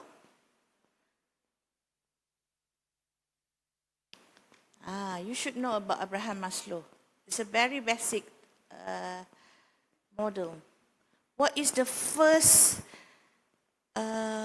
element that Abraham Maslow suggests for human to have? Yeah? Dosen? What is the basic things that Abraham Maslow suggests? Yes, basic needs. So basic needs for us, of course, food and love. Okay? So this is you focus on that boy. At the end of this presentation, you can see the differences. Yeah. Okay. So the girl are quite shy, so the boy is okay. All right. So next slide, please. So in this project, we do differentiated pedagogy. Have you heard about this? Differentiated pedagogy. It's a very important pedagogy nowadays, especially we have AI. We have students with different abilities. So for sekolah dasar, preschool is very useful. So maybe perhaps after this you could Google, you can ask your friend from ChatGPT. We have a lot of friends in our phone and we don't know what to use now. We have ChatGPT lah, Gen I lah, whatever lah, Deep Sleep lah, and then we get confused. You know, during our time, we don't have that. We only have me, myself and I. Nowadays, most of them use AI, including to send emails also you have to ask AI. What a wonderful world. So differentiated pedagogy, also known as differentiated instruction, is an approach to teach that acknowledges and addresses the diverse learnings needs of the students. Remember the elephants, the monkey, the birds that have to climb the tree? So if we use this, maybe the teacher, the man will ask different questions to the elephant, yeah? It involves tailoring instruction, content, process, and product to meet the individual needs, interests, and learning style of each student. The core idea is to move away from one size fits all. Okay, if you go back to the first photo just now, the instruction is the animals to climb the tree. Can elephant climb the tree? No. Of course, monkey can, but can elephant?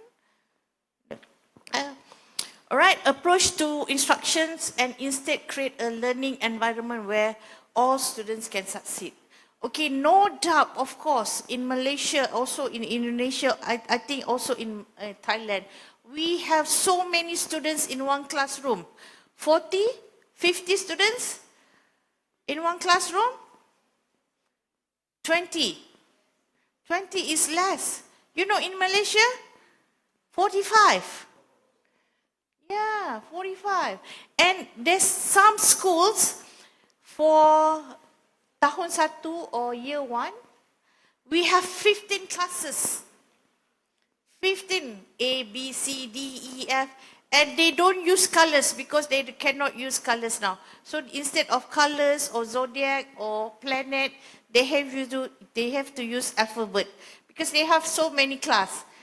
And in class they have 45. And so there's some schools that I went for observant as a lecturer. Some schools, especially in urban area, they have to set up a container. You know, a container? Container where all the goods, what do we call it? Is it container? Container, yeah, container. So they have to use container because the building, they don't have enough space to cater 45 students. So you can imagine how hot is the students. And when I went there, they have 3 containers for 3 vanilla. My students shout, the other teacher shout, and then the fan, oh, so hot, yeah? Okay, all right. So before we start our tuition for 20 weeks, we call our students and we pay our students. We also give our students S1 year 3 to learn to be trained in differentiated learning. So they can, when they go to the tutor, we are not teaching the students. We ask our students S1 from year 3, from English language, Islamic educations, mathematics, Malay language, to teach the B40 students, and we give them 1 week training. We hired a specialist from Ministry of Education to give about this pedagogy, differentiated pedagogy. So 1 week, so after they have 1 week full training of 1 week, then we say it's time for you to teach the B40 students. Okay, next slide please. Okay, these are the teachers. They also same like you. They are S1, English, mathematics, Malay language. We also give them food. So to give them motivation, please come, help us, okay? Right, these are the tutors. Okay. Next slide, please. Okay, so these are the classes. So because we have like 15 students, we divide them into 2 classes.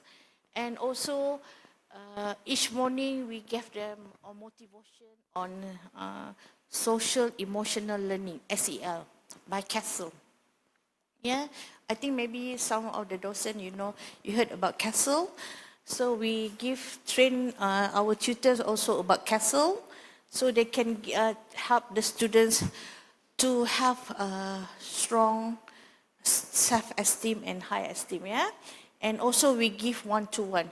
And surprisingly, some of the students, when they are 10 years old or year 4, they can't read. In Kuala Lumpur, year 4 students, they cannot read. Okay, next. So we give them approach. Apart from that, also we help them in digital. Not only in face-to-face, but we also ask them to try Google Meet, approach Google Drive and gaming, because that's why we have digital experts, yeah? So we teach them Icritee through Google Meet and one-to-one. And these, some of them, as I mentioned just now, they cannot read. So it's a sad things as well. All right, next. So this is the post-test. Remember the boy, the black boy after 20 weeks? So we bring them to the campus like this. We ask them to come. After 20 weeks, we give them certificate.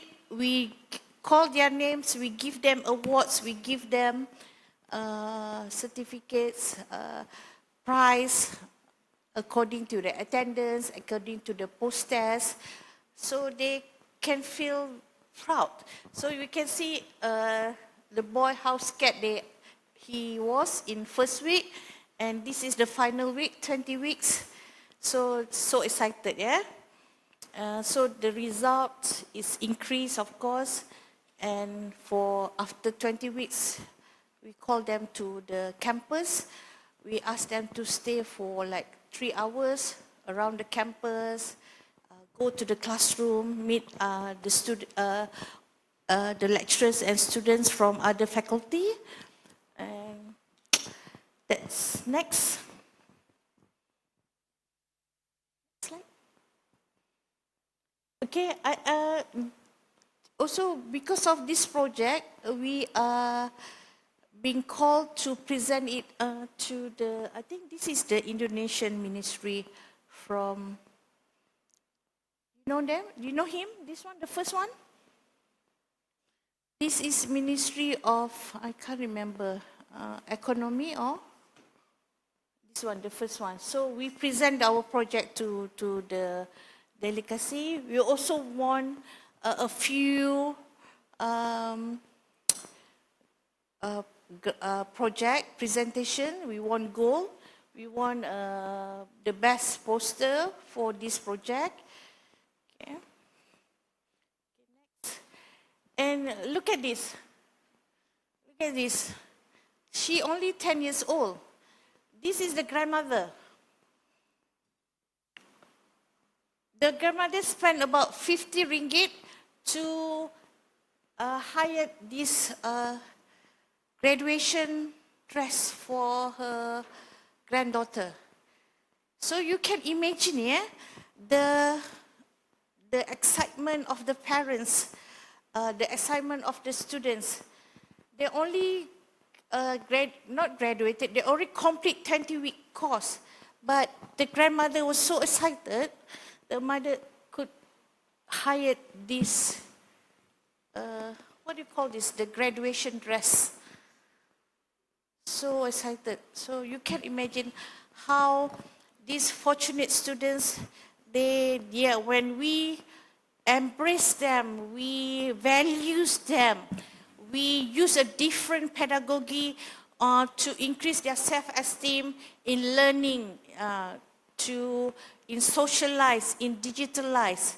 So their self-esteem increase, they are empowered. Maybe if we could maintain this from their from year 10, 11, 12 until their high school, we believe that these kids behind this, they could be success just like you.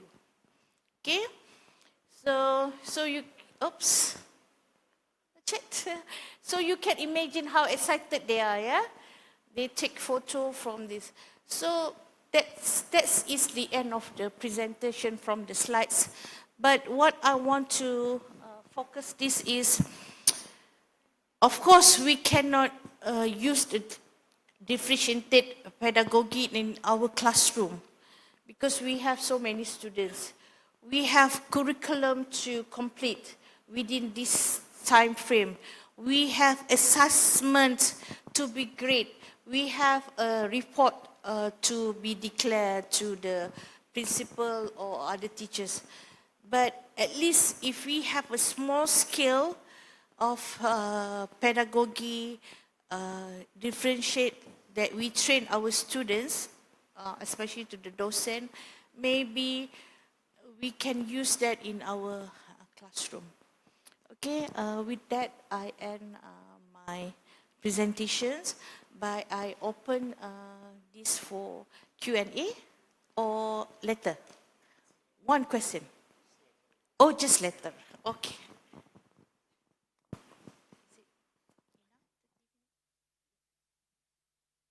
Oh, there.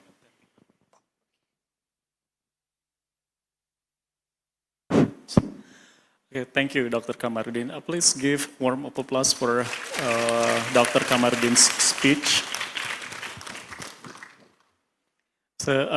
Tadi isu yang sangat penting sebenarnya ya, tentang pendidikan to the marginalized community, right? Untuk teman-teman yang mengambil bidang pendidikan, ya PGSD dan program studi kependidikan lainnya,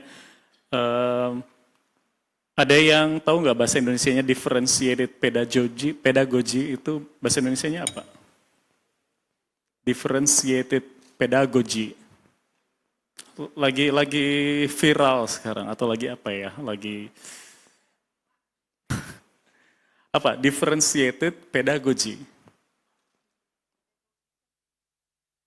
Bahasa Malaysia pedagogi berbeda. Indonesianya jawab dosennya. Pembelajaran berdiferensiasi, ya. Oke, yang Dr. Kamarudin lakukan adalah menggunakan pembelajaran terdiferensiasi dengan dalam perspektif yang berbeda. You have different perspective that marginalized community also needs specific pedagogy approach, right? Jadi kalau baca bukunya, ada satu buku yang sangat famous, ditulis sekitar 1960-an, tapi dilarang terpublikasi sampai 1980. Judulnya The Pedagogy of the Oppressed, banyak sekali terjemahannya. Indonesianya Pedagogi Orang-orang Tertindas oleh Paulo Freire. Dan itu akan menjawab pertanyaan teman-teman, kenapa pendidikan itu penting untuk rakyat menengah ke bawah atau ekonomi di bawah gitu ya. Terus kelanjutannya ada judul yang menjawab buku tadi ditulis oleh author yang sama yaitu Pedagogy of Hope gitu. Jadi menurut dia sebenarnya pendidikan untuk orang-orang tertinggal atau tertindas yang pertama itu bukan tentang pengetahuan tapi tentang harapannya gitu. Itu dua buku yang saya pikir wajib dibaca kalau teman-teman ngambil mata kuliah pengantar pendidikan. Pedagogy of the Oppressed, sangat relevan dengan Indonesia karena kita adalah negara post-kolonialism, pernah tertindas. Dan yang kedua adalah Pedagogy of Hope, gitu. Bagaimana meningkatkan harapan untuk kaum-kaum tertindas. Gitu ya. Okay, thank you Dr. Kamarudin for insightful lecture. So, the last speaker would be from Dr. Kwong Nui Sim. I wonder if not yet. Okay. Okay. Kita sekarang. Okay. Time is 10. Okay, about 10. Kita akan menunggu untuk sementara presenter dari Australia, Dr. Kwong Nui Sim. But while we are waiting, we're going to open Q&A sessions For the audience, okay, who here have questions or discussions?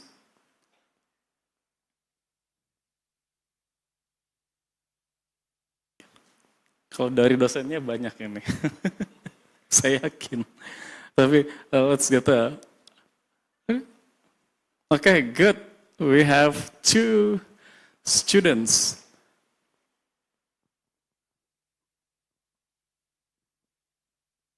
Oke, nanti ke belakang ya. Oke, silakan. So, good morning. I am Azaratul from PhD student from elementary school. I would like to ask question for Dr. Akapin. I interested with a digital family week workshop. This is new for me, so I wonder, could you please explain a little bit more about the workshop? Because it is interested to involve the family to support the students in digital era. Thank you.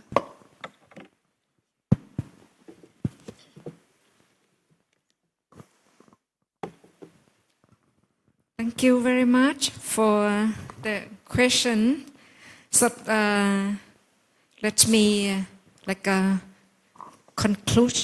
the conclusions about the strategy that Thailand put to make the digital transformation achieve.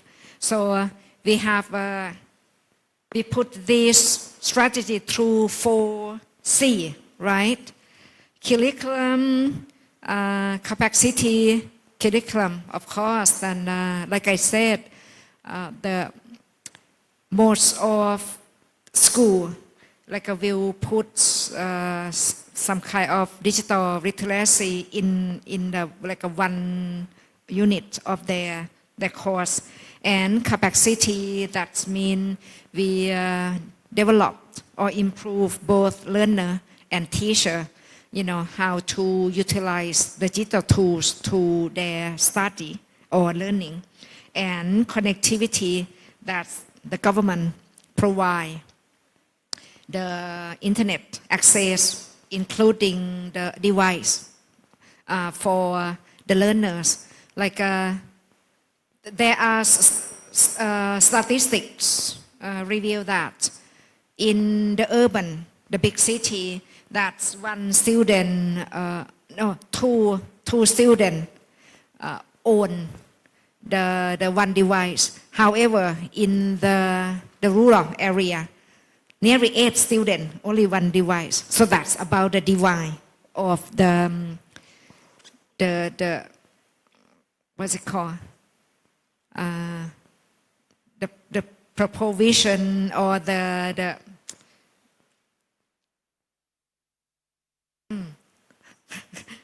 yeah, difference.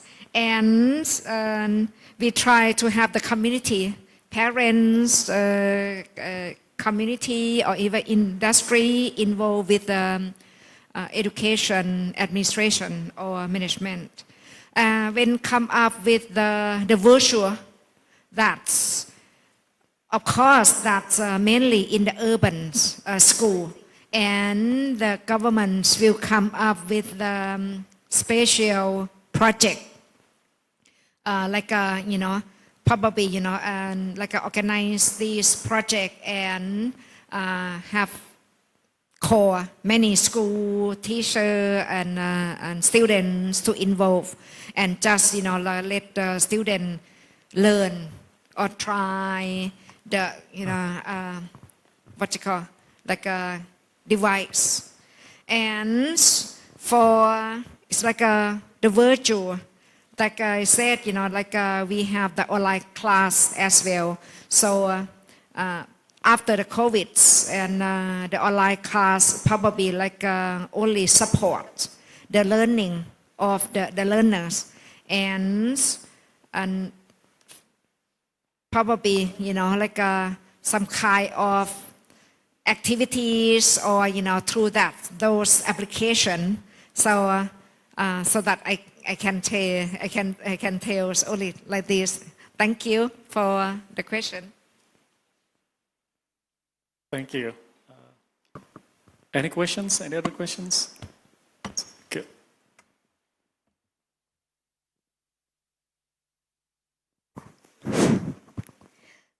Thank you for your time. My name is Fariha, a student of elementary school education, class of 2023. Thank you for the excellent material you have provided. I would like to ask a question for Dr. Kamarudin. As a teacher, how to measure differentiations in students and how to meet those different needs in one class. That's all for me. Thank you. Okay, thank you for the questions. Again, what's your name? Fariha. Faria. Faria, S1 tahun berapa?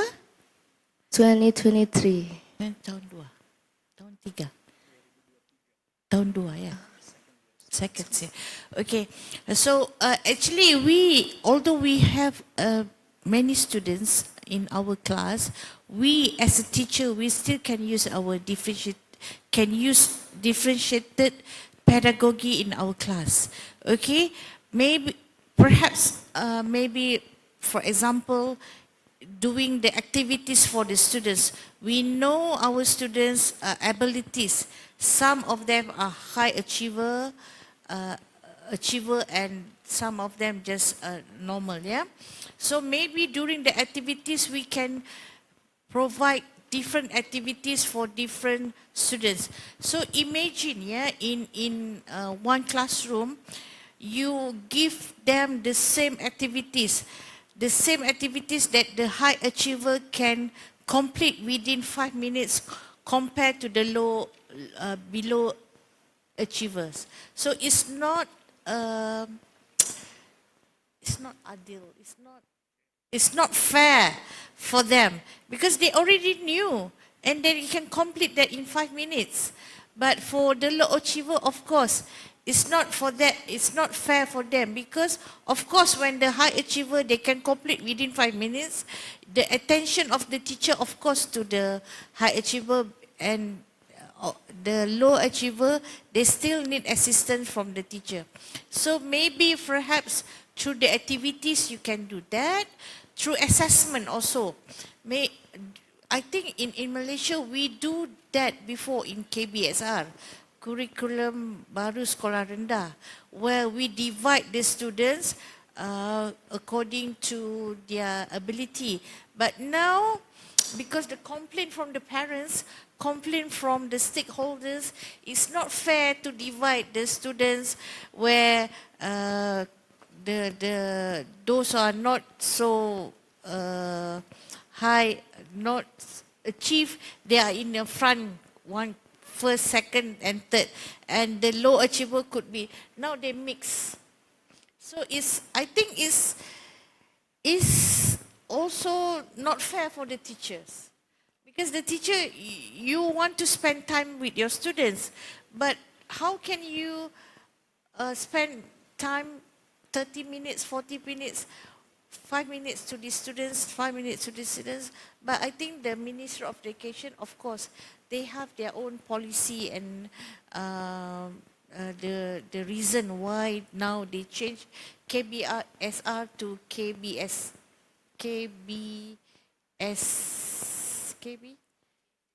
KSSR, KSSM. Now they mix.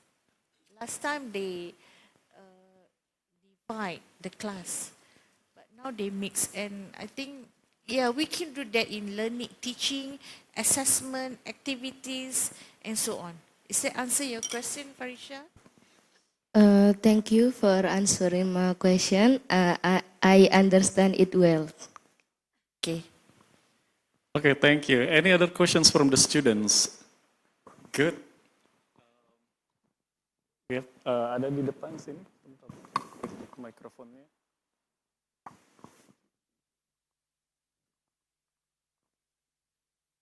Please raise.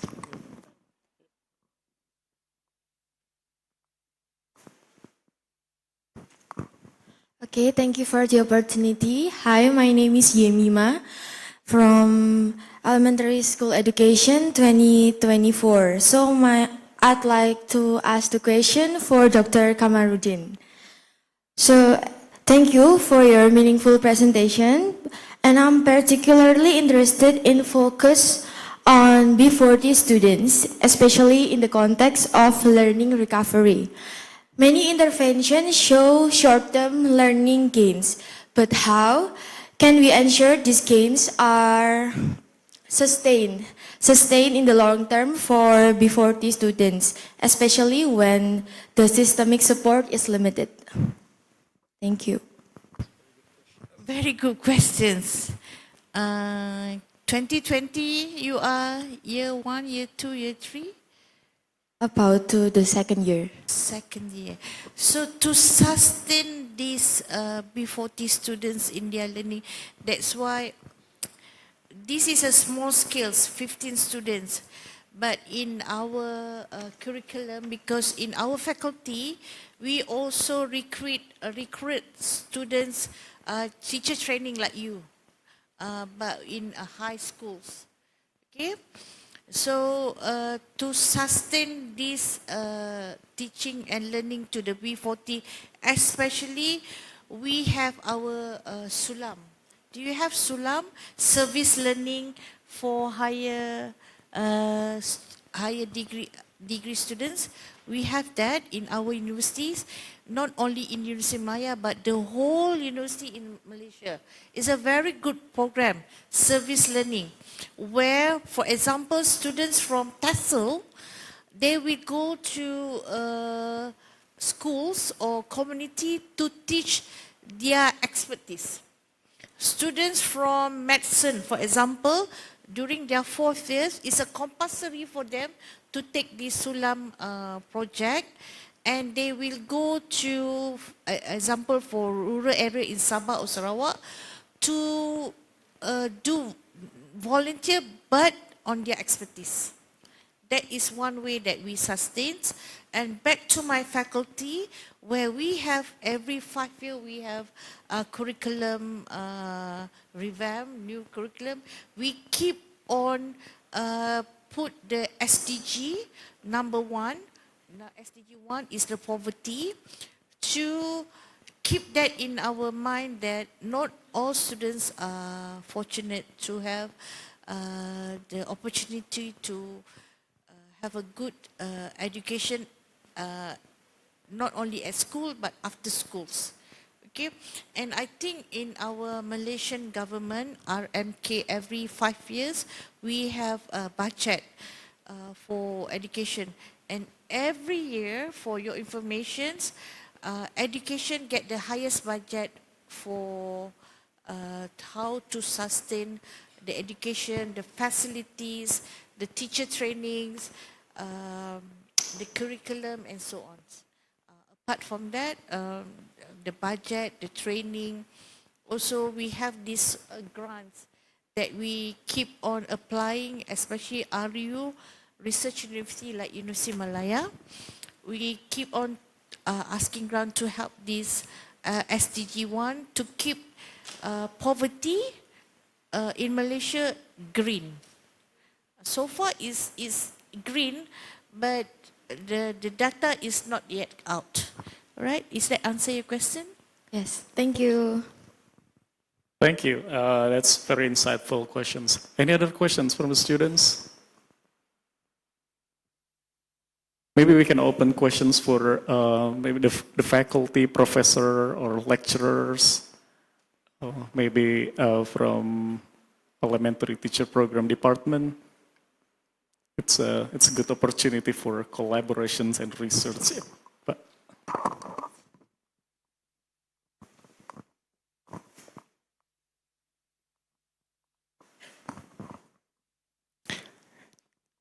okay, thank you for the opportunity. Good morning.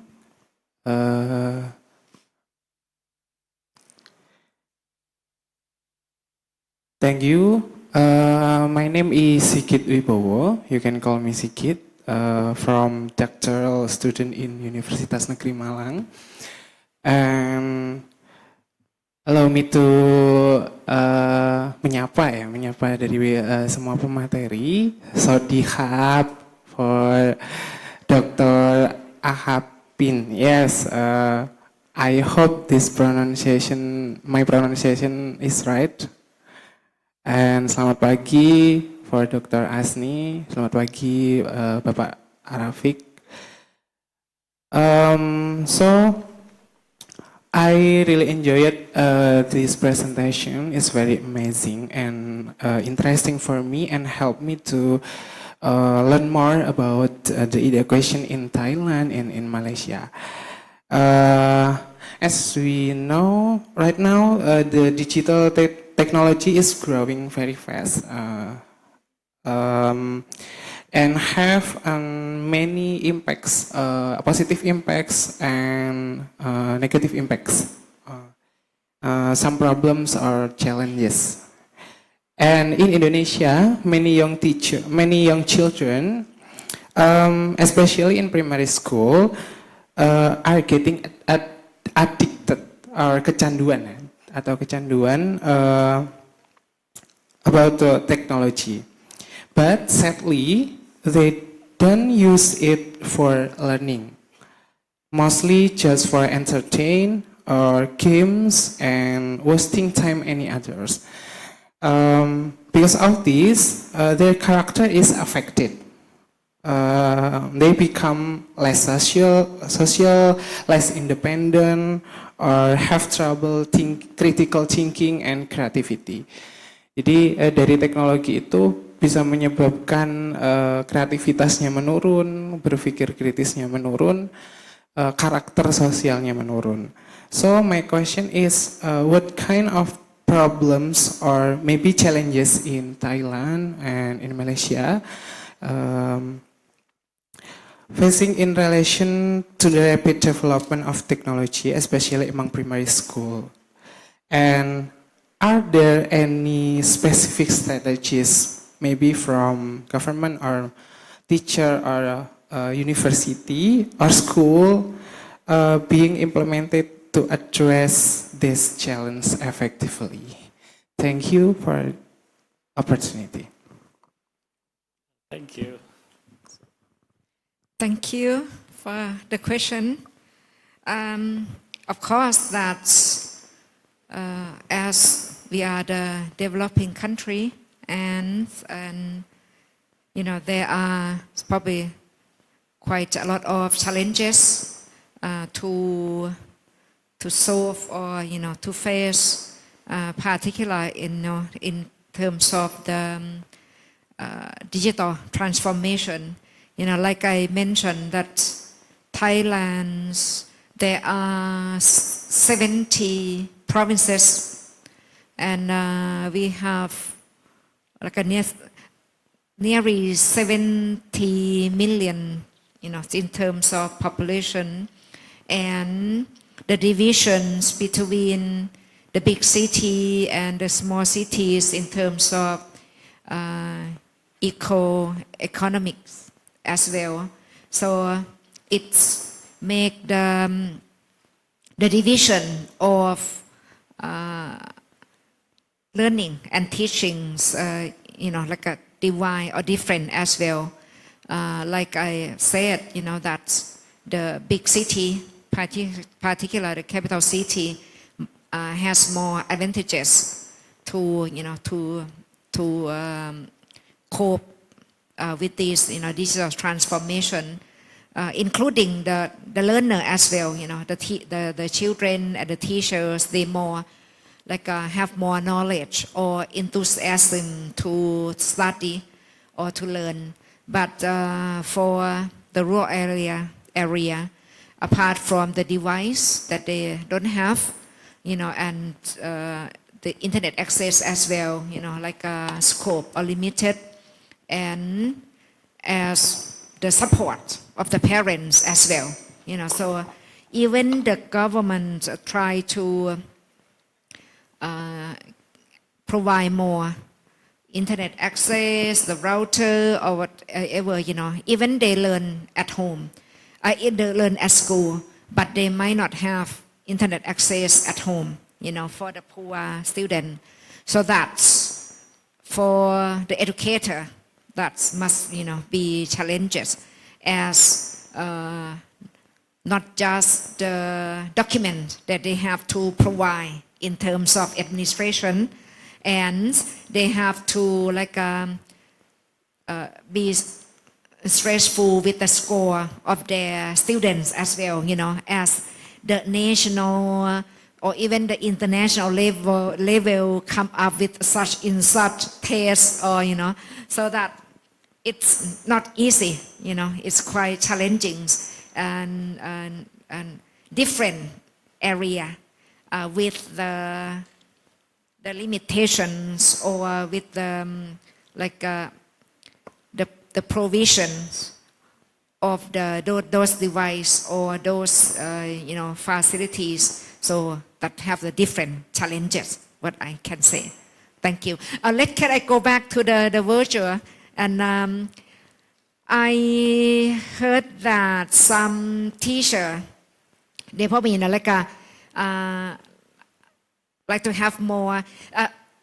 We come up with the teacher or educator, should step back to not to be the teacher, should be like the supporter or facilitators or the provider for students to learn by themselves. So that's therefore, apart from the application and the program, online or offline program, that those to support the students. And even I heard that about the competition among the students, among the school, that they have online, offline as well, the student to participate, to have the competition, or even come up with the project to solve, in terms of the program or the project that the school, the region, the government,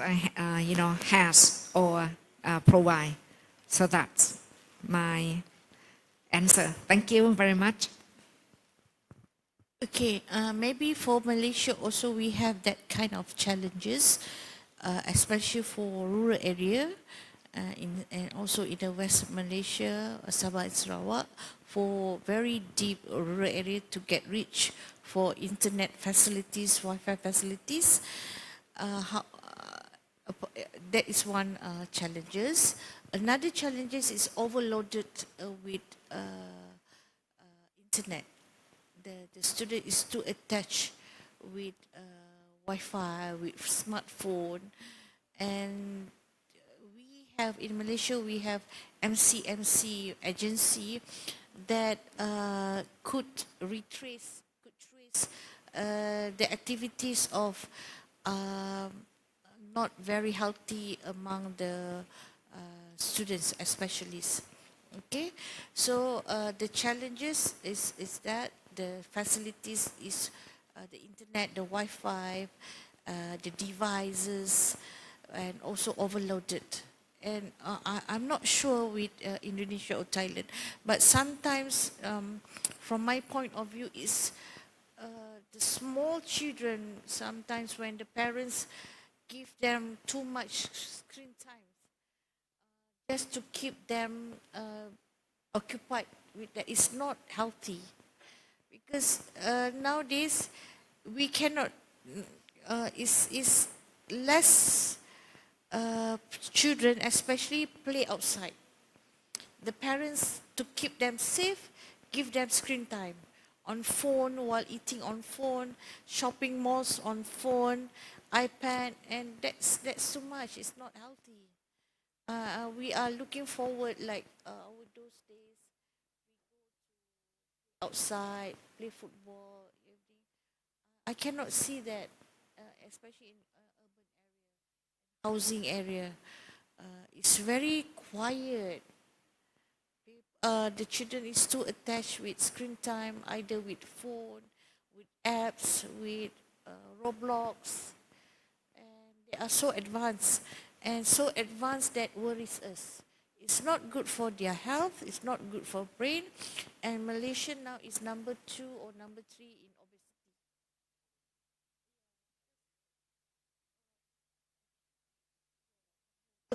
obesity.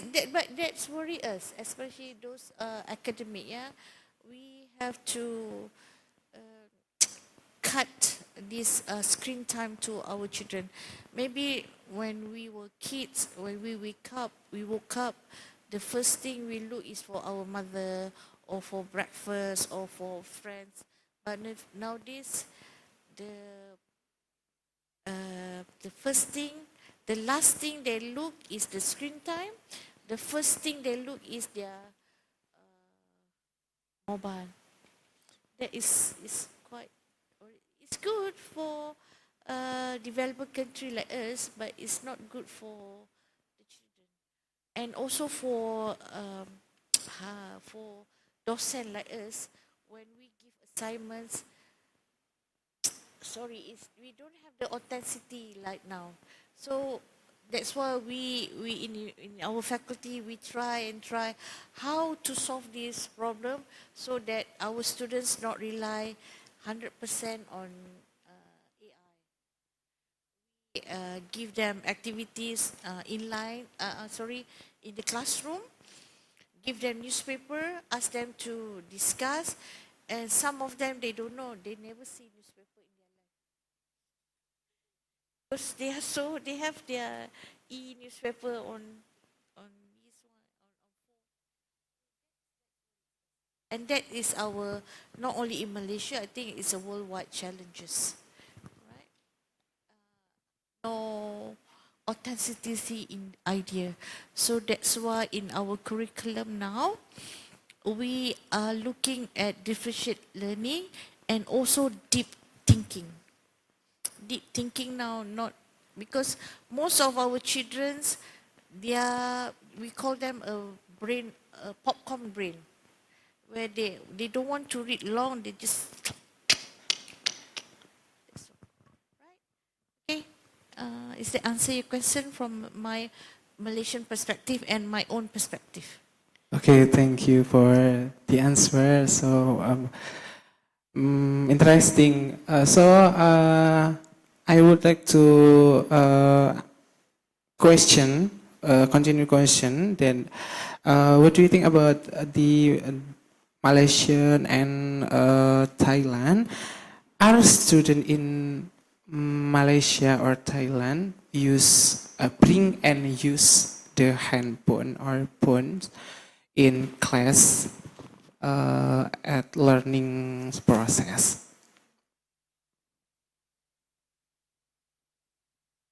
Thank you. I heard that some school they have rules and regulation to use mobile phone at school, and that's in the class that students not allowed to use mobile, and okay, in the lunchtime or after class. But however, in class that's perhaps that they need mobile to study or help the learner to learn some kind of knowledge online. That's they allow the student to use. So it depends on the school. They come up with such rules and regulation, and they give the priority to the order to the teacher as well to manage their class, their classroom or their activities. So that's Thailand. Thank you. In Malaysia, schools are not allowed the primary school and high school to bring mobile phones. Yeah, and then of course some of them hide the phones in the bag, but it's not allowed. They are not allowed to bring phone. But for digitalizations, I think in schools we have the computer labs where the students could go to the computer lab to use digital, and some of schools they have a very good connection of Wi-Fi. In fact, in their class they have their laptop, their desktop, especially in T20 community. Does that answer your question? Yes, thank you for. How about in Indonesia? Are the students allowed to bring mobile phone? In Indonesia, allowed. Allowed? Yes, but in some school, in the school in city, big city. Yes. Yeah, us in Malaysia, although in Kuala Lumpur, they are not allowed. No means no, unless you sneak your phone inside your bag. Yes, okay. Thank you for the answer. I hope I can visit Malaysia and Thailand Yeah, next. please do. Thank you again. Thank you.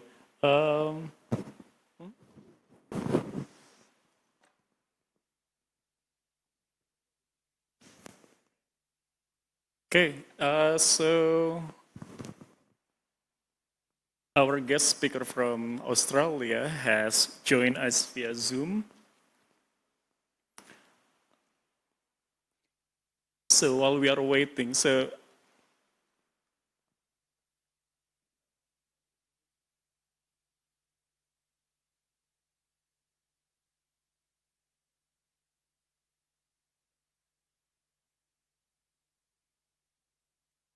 Oke, sembari kita menunggu Zoom-nya, untuk teman-teman yang calon guru SD, setuju nggak pakai AI di kelas untuk mengajar? Siapa yang setuju di sini pakai AI atau memperkenalkan AI kepada siswa sekolah dasar? Siapa yang setuju? Pakai AI di kelas. Siapa yang setuju memperkenalkan AI untuk siswa sekolah dasar? Siapa? Yang satu, yang lainnya nggak ada yang setuju? Ada dua, tiga. Oke, empat. Setuju AI untuk di kelas. Oke, siapa yang nggak setuju menggunakan AI atau memperkenalkan AI untuk anak sekolah dasar? Siapa yang tidak setuju?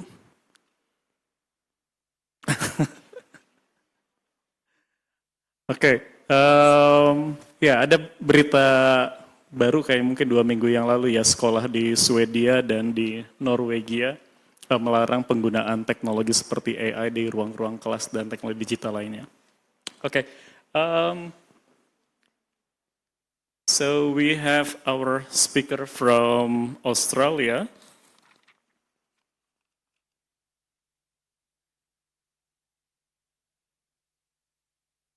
So I'd like to say hi to Associate Professor Dr. Kwong Nui Sim. Dr. Sim, are you in the Zoom? Can you hear us clearly?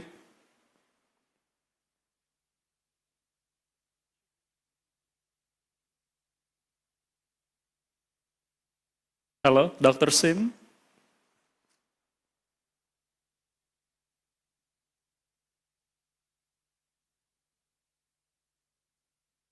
Hold on, we have a little audio problem here. Can you hold on for a second?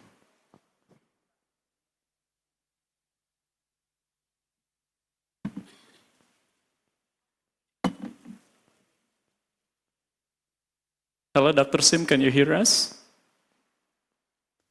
Hello, can you hear me now? Yeah, we can hear you. Can you hear us? Yes, very clear. Okay, fabulous. Okay, so we're glad to have you here. Great. Well, thanks for having me. Yeah, it's a pleasure. So I'll read briefly about Dr. Sim's profile, a little bit about academic profile.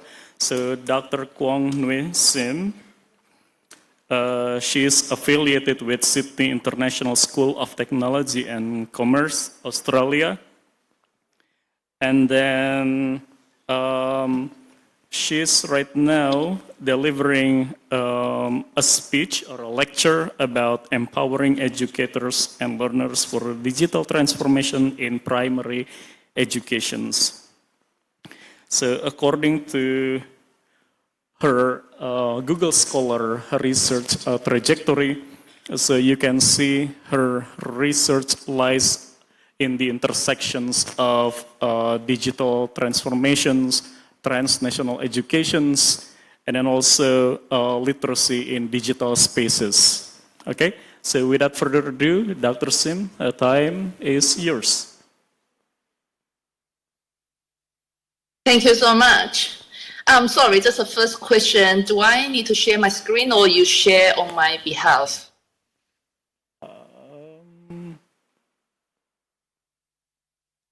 Hold on. Here we are? Yeah, we okay, can that's share the good. screen.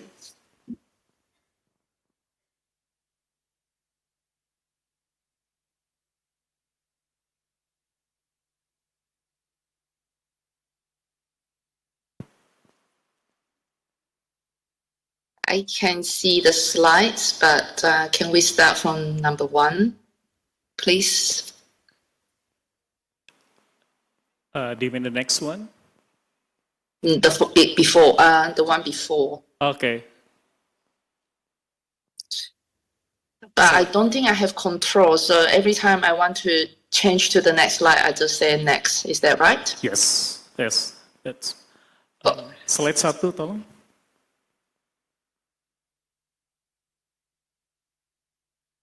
Okay, is it okay? You're mute.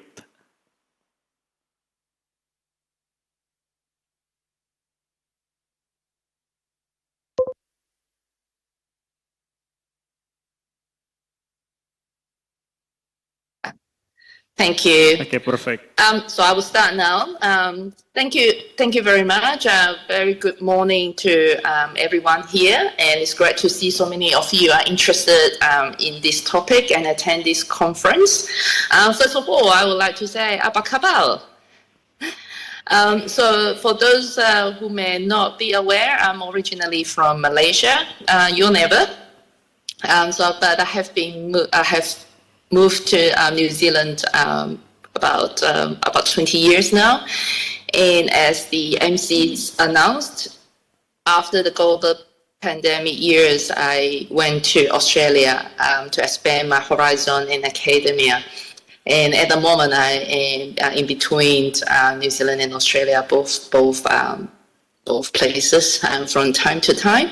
So once again, thank you so much for having me. And this is a topic that I am very passionate and enthusiastic about since I did my master's degree at University of Otago in New Zealand. So just a little bit background about myself in terms of my journey. So when I started doing my master's, I looked into how digital technologies could enhance undergraduate program. And then later on, when I did my PhD, I looked into how digital technologies can enhance postgraduate education.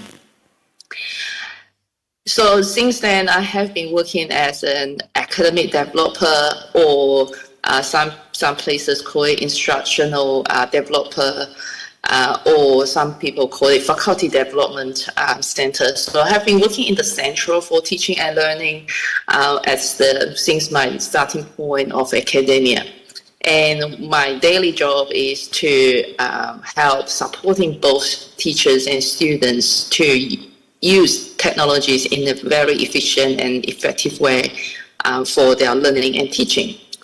So that is my role since 2015. And recent years, when I was in Australia, I managed to secure funding from Australia to do research into primary and secondary education. So I thought, oh, this is quite timely because I can share some of my findings based on this theme of the conference. So what I have found that in the last 5 years, using 3 different research grants in Australia, looking into how digital technology should be begin their journey of use in primary education or even before that at home. But I think from the education perspective, starting from education, primary education is pretty practical and pragmatic. So good on you guys looking into these topics. It's very timely, very adequate for today's education landscape. Next slide, please. So when we talk about digital transformations, I guess a lot of us will focus on the word digital, because that means it will involve digital technologies. But research shows that actually, before what has evolved until today, in the past, pens and papers are considered as technology as well. So one of my arguments in my research so far since my master's degree is digital transformation or digital technologies use or implementation is not about technology, but it's about people. So it's about people, who are we, you and I, how we actually adopt or adapt digital technologies into our daily practice and in this context into education. Next slide, please. And the reason I said that is because why it is us is because the biggest part of our digital transformation is about the changing the way we think. It's only when we change the way we think, then we can change the way we do things. Because it all starts from here. And this is firmly, again and again, proved in my research. One of my findings in my PhD thesis, as well as the findings since then. So all these years, my findings have been recurred findings talking about a lot of times the ways digital technologies bring disadvantage or do not come out with benefits as we want is because how we do it or how we use it. And in order to change that, that means we all have to start from here, and that is how we think. Next slide, please. And in order to change the way we think, next slide, please. It has to start with education. That's why I think all the countries, no matter which part of the world, we all emphasize on education for our next generation, or actually for current generation as well, because only by education, then people will change the way they think. Next slide, please. So, and within education, as we all know, we have primary, we have secondary, we have higher education. So I think the purpose of primary education is the development of our characteristic, which is the fundamental way of thinking. Because as we get higher into the education, which is shown in my recent research, is when you get to the secondary school or when you get to the university or even post-university, it is the development is making us stronger and better rather than changing the fundamental way of doing things. Because the fundamental way of doing things a lot of time is already embedded in us and it's getting difficult. And I guess coming from Southeast Asia, one of the examples that I always use is language. The reason we can speak 1, 2, or even 3 languages is because we started since we were kids at home or when we were in schools. So, like Indonesia, Malaysia, our national language, Indonesian or Malaysian, and then English as a second language. And then those who want to learn their mother tongue, they learn it as well. So that shows us how important primary education is to develop our personalities, including characteristics. Next slide, please. However, some governments have different thoughts about that. So on the left, the national proposed social ban for under 16s, that is in New Zealand, that is launched in recent months, which is this year. They think that the only way of digital transformation is by setting law and legislation and rules. So the government says, okay, no more social media for those under 16. Whereas last 2 years, Australia has already done that as well, but they do it in different ways. So schools are not allowed to use any phone or any device. especially after global pandemic. So I will leave you to think about what's the problem with that, when we talk about digital transformation. So if we don't start in school, we don't start at home, so when are we going to start it? That's my first question to it. And secondly, isn't it education is the way if we want to educate our children rather than say no to them and say, no, don't do this and don't do that. And if you look on the news in New Zealand and Australia, you can see what are the consequences of these two rules. So I'll leave you to do this little research in your spare time. Next slide, please.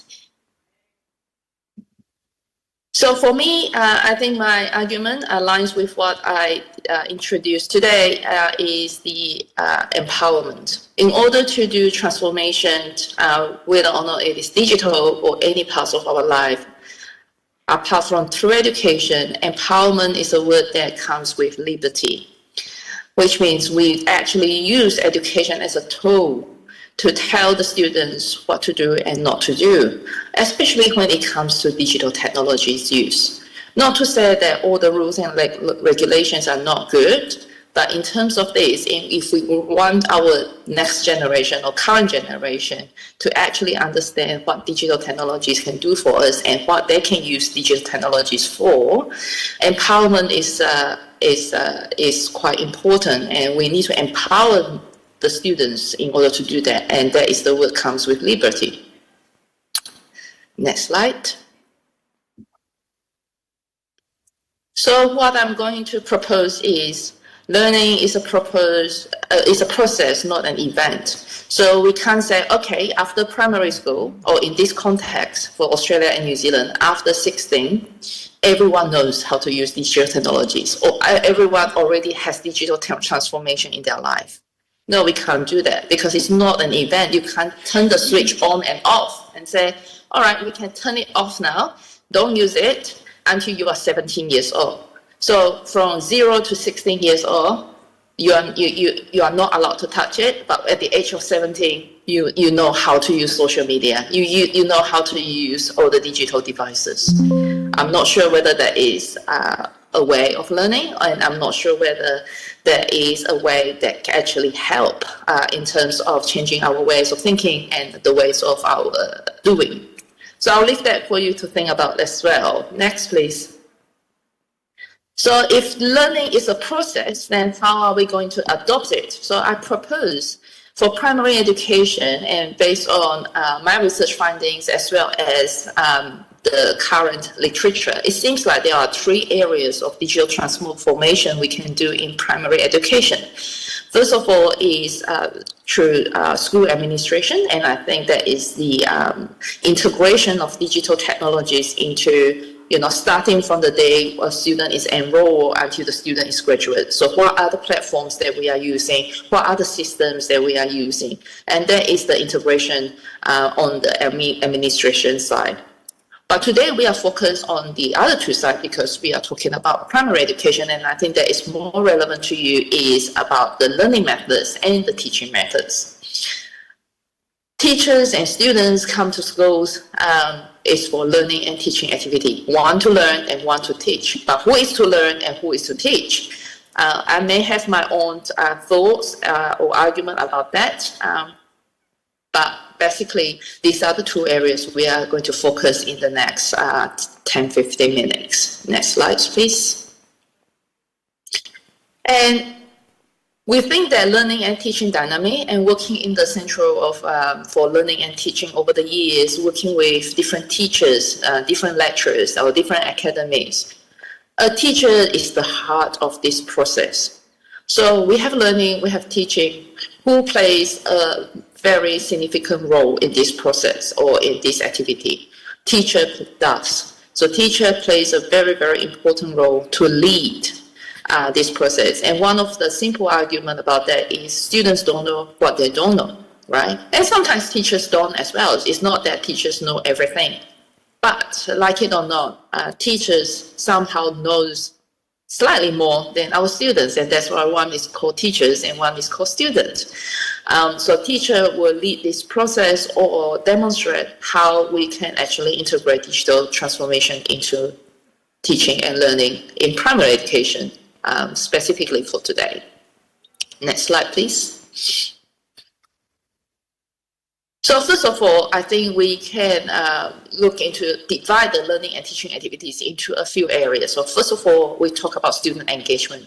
It is a big topic in New Zealand and Australia. Always think about how we engage students. Even before digital technologies are evolved rapidly in the recent years, student engagement is already a big topic. How we engage students in the classroom. Or sometimes, I do remember when I was doing my primary and secondary school education in Malaysia, we talk about how we can actually not asking the students to be to pay attention in the class, but also how to get them interactive or engaging. Sitting there, having a blank face, are they engaging or are they not? So that is the one of the research areas is quite big here, and some of my colleagues are looking into this specifically in student engagement. But how are we going to use digital technologies in student engagement? Next slide, please. So I divided into further 3 aspects. So within student engagement, I propose we should start before the class. So before the students come into the class, there are examples. So I'll give you 3 examples what we can ask the students to do before they come to class and integrate digital technologies into these activities. So before the class, we may ask students to research a topic. So we don't need them to write a journal article or blog or a page or 2 pages about that. But research your topic can be, like go online, go and find out what is hippopotamus, what is a kiwi bird in New Zealand. So then they can come to the class, be prepared and be more interactive because they would like to share that with their friends and their teachers what they have found. So that researching a topic also is important when we talk about digital transformation is how they actually adopt and adapt the relevant information, or have they actually researched on the wrong platform or having the incorrect information. Then there is a time the learning and teaching can occur when they come to class, because the teacher can say something like, oh, that's very interesting. When you research a kiwi bird, it is a bird, it is not a fruit, for example. So because we call kiwi fruit kiwi as well. And people in New Zealand call themselves kiwi as well. So there's 3 meanings behind it. Then we can assess the students whether they have researched a topic adequately. And that gives them the exposure how they can research topic when they are older, choose the information that is correct and true rather than any information online. Second one, and we can also ask the students to keep a learning journey. So, for example, that follows with a research topic, they can write a few sentences about what they have learned by researching that topic. And then after coming to the class, they realize they have done the research wrong and what they have learned from it and how they can improve next time when they research a topic. So that keeping a learning journal, again, it depends on your schools, what platforms you are using. So, for example, at the university, we have Office 365, and there is OneNote on the Office 365 for people to take note. So that is something that I ask students or teachers to take note of. But for primary education, I suppose it doesn't have to be a lot of writings. It can be pictures, it can be drawing, as long as, expose them to use the tools while doing the task for learning.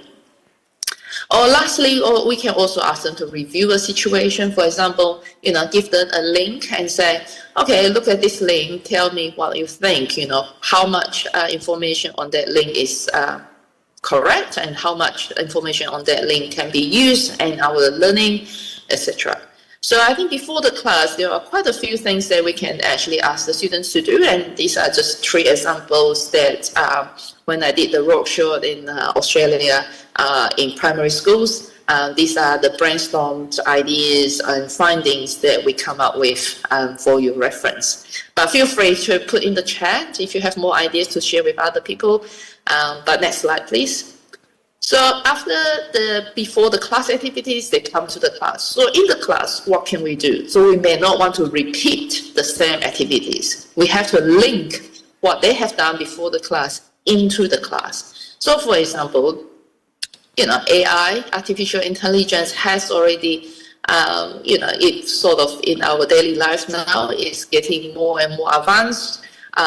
This is a good opportunity to teach our students how to use AI. But I do know that different schools, different institutions have different rules and regulations, so I'll just check with your own one. And if your school or institution, like some of us here, some of are not, like artificial intelligence is not allowed, then at least the teacher can still expose the students and tell them these things does exist. So we can't, pretend it's not there. It is there. It's just that maybe our school or institution doesn't allow it. But say if your school or institution allowed it, so how are we going to use artificial in the classroom, during the teaching and learning? So again, based on the if some students may say, oh, I found it from ChatGPT, or I found it from Copilot, and then we can compare the resources and how does that link to the curriculum that you are going to teach. So I think that way, then the students also learn how to use artificial intelligence and not just copy and write, or from what is being given, but train them to think and analyze the information given by artificial intelligence. The other one is when we talk about student engagement, obviously we need to interact with them with some tools. You can do polls, voting. It doesn't have to be very complicated. It can be a quick, fun one just to get students' attention, especially if the class is long and it's on a very intense topic, such as history or geography. Some visuals may help them. So some interactive tools, any tools, either third-party tools or the tools that are already within your school system. And lastly, I think is something that I currently looking at is, what are the digital etiquettes? When we were kids, our parents teach us what to do and not to do at the dining table, for example. And when we come to the school, the teacher will teach us what to do and not to do with our friends. But if you think about it, since the time we've used a lot of digital technologies, we never teach people or teach students what to do or not to do.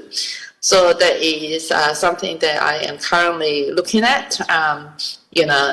Back to the argument from the start, is that fundamental thinking that will determine the ways we do things. So what are the digital etiquettes? So for example, when the teacher is talking, maybe no phone is in your hand if phone is allowed in the school. Simple expectation like that, because we can't expect the students to know straight away, okay, that is not polite, because it's already in our daily life, right? It's the same as when we were in schools when I was a kid. I remember the teacher said, when teacher is talking, please keep quiet and listen. So without digital technologies, we come out with rules and expectations of how we behave. But why not we also do the same for digital technologies? So what are the etiquettes, So when someone is talking, don't use the thing, and put it in silent mode so that it's not disturbing other people, small things like that. What are the digital etiquettes? And if we don't teach the students since they are young, when they come to university, they just feel like it's okay.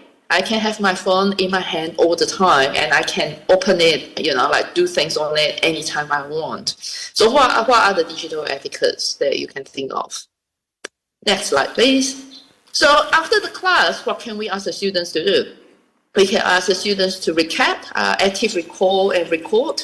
They can continue with the learning journal, or they can come up with a different one, like a reflection report, and say, what I have learned today, just one sentence. What have I learned today in the class, for each topic, for each subject? And then we can reflect and discuss what we learned, so the interactive can continue. So maybe there's a discussion board, there's a chat room, things that the students can continue. So again, there is also training the way they can use digital technologies for communication. One of the things that I'm going to talk about later is about digital safety, for example. A lot of students, and one of the reasons New Zealand and Australia banned social media or digital devices is because of the bullying cyberbullying in schools. They use different social media to bully one or another. So they don't know that it's not right, and hence now it's out of control. Then we say we stop it. But if we have forums for people to chat or or discuss things or ask questions, then they know there is a forum for communication, a proper communication. So before devices in the past, when I was a kid, we had phones, right? We can have a dialing phone, public phone. It's the same. So we can't just pick out the phone and curse another person on the other line or say something not nice, So it's the same. So why not, using words or using picture? What are the things that we can discuss and not to discuss on the communication platform? And lastly, we can do some sort of consultations with parents and teachers. That's also one thing that newly found in my research in the last 2-3 years using the Australia grant is also how the schools working with parents, especially for primary education. It seems like, not sure about the situation in Indonesia, but here it seems like there is a gap between the school and the family, because the family comes up with their rules how to use digital technologies at home, but some of them clash with the expectation or assumption met by the teachers in the classroom. So the students become smart and they game the system. When they come to the class, they know my parents don't allow me to do this at home, but now I can do it in the school, for the schools that allow the devices, so vice versa. So maybe there should be somewhere, that the students need to know the teachers and the parents are talking to each other. So maybe there is a community page or there is some sort of communication between teachers, students, and parents to see what are the mismatch. And sometimes I think it's the same everywhere in the world. The parents could be guardians as well, like grandparents, aunties, and uncles, or some house sitter or babysitter or child sitter. So if everyone comes up with different ways of managing the children get really confused. So that is before, during, and after the class to boost the student engagement using digital technologies.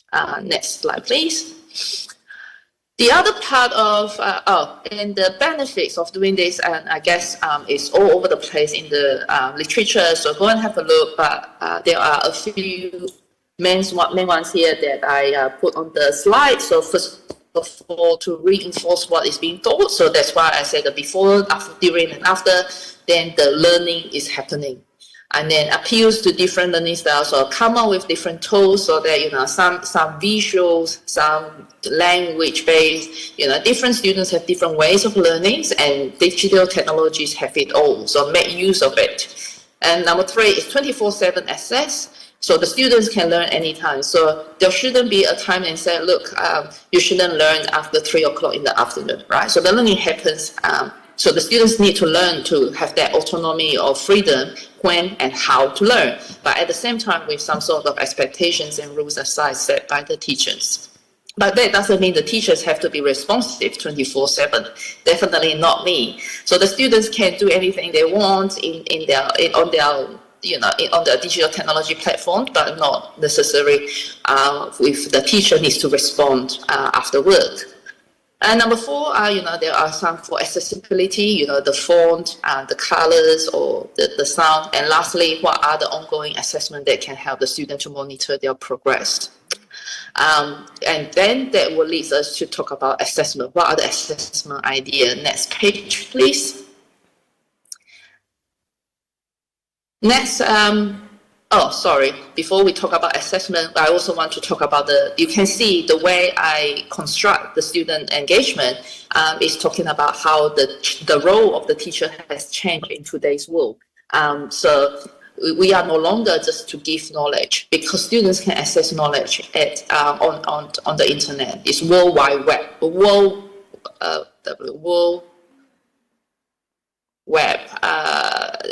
what's the other word? Sorry, I got confused now. So it's all out there. Information is everywhere on the web pages, on the internet. So why do we need to constantly give knowledge to our students? We should be designing the learning and teaching activities for our students. Community developer, again, like I said, to connect students, parents, and teachers themselves. Partner in learning, so see yourself as your student's partner to learn together this process. Because a lot of teachers will tell me, oh, we don't grow up in that generation, including myself. I don't grow up in the generation that we use devices every day, right? I have my first phone, I think, when I was 18. So things have changed and how we learn together. Even though I say teacher plays the significant role in this process, but we are the partners. So not the with the hierarchical situation in this context. And lastly, how we connect and activate the awareness, such as digital ethics. Next slide, please. So in terms of assessment, so I come up with two structure. One is formative. So you build on the assessment small bits by small bits throughout the whole semester. So you can have quizzes, every time they come to class. It could be part of the student engagement activity, part as assessments or quick quiz, and see how much research the students have done. And then we have some collaborative tasks. Digital platforms is a good way to come up with different ideas how we work together. And lastly, what are the video-based activities? So again, different multimedia. It can be audio-based, it can be video-based. Again, then you can also tell the students what are the rules and expectations and etiquettes when you video, when you record. Have you asked consent, for example? And collaborative is we can also see each other's contribution online as well. So some ideas for us to think about how to build those assessment exercises. And with that, we can have summative assessment as well. Next slide, please. So summative at the end of the semester, we can have such as online tests. It doesn't just have to be quiz or multiple choices. It can be short answer. It can be a drawing. It can be a mind map, different ways. Digital presentations, again, we can also, like this, train the students how to present online, not just also in person. What are the body language or eye contact or voice that you need to have over the digital technologies? Because when they get older, that will happen more regularly in the secondary school, in the university, and then at work. So they need to learn all these skills while learning the knowledge of the subjects. And lastly, we can have multimedia portfolio. I know, and again, I think maybe not starting from primary one, but you can have a continuous portfolio. So they can start building it from primary one, collecting different things, and then start building it until primary 6, for example. And then they have a portfolio about their learning. It doesn't have to be writing all the time. It can be different format. Take a photo somewhere, video somewhere, or video themselves, record other people. Next slide, please. So with the online assessment, again, you can see what are the benefits, and again, these are all based on research, and you can see all these research papers online. But basically, flexibility, like we talk about, anytime, anywhere.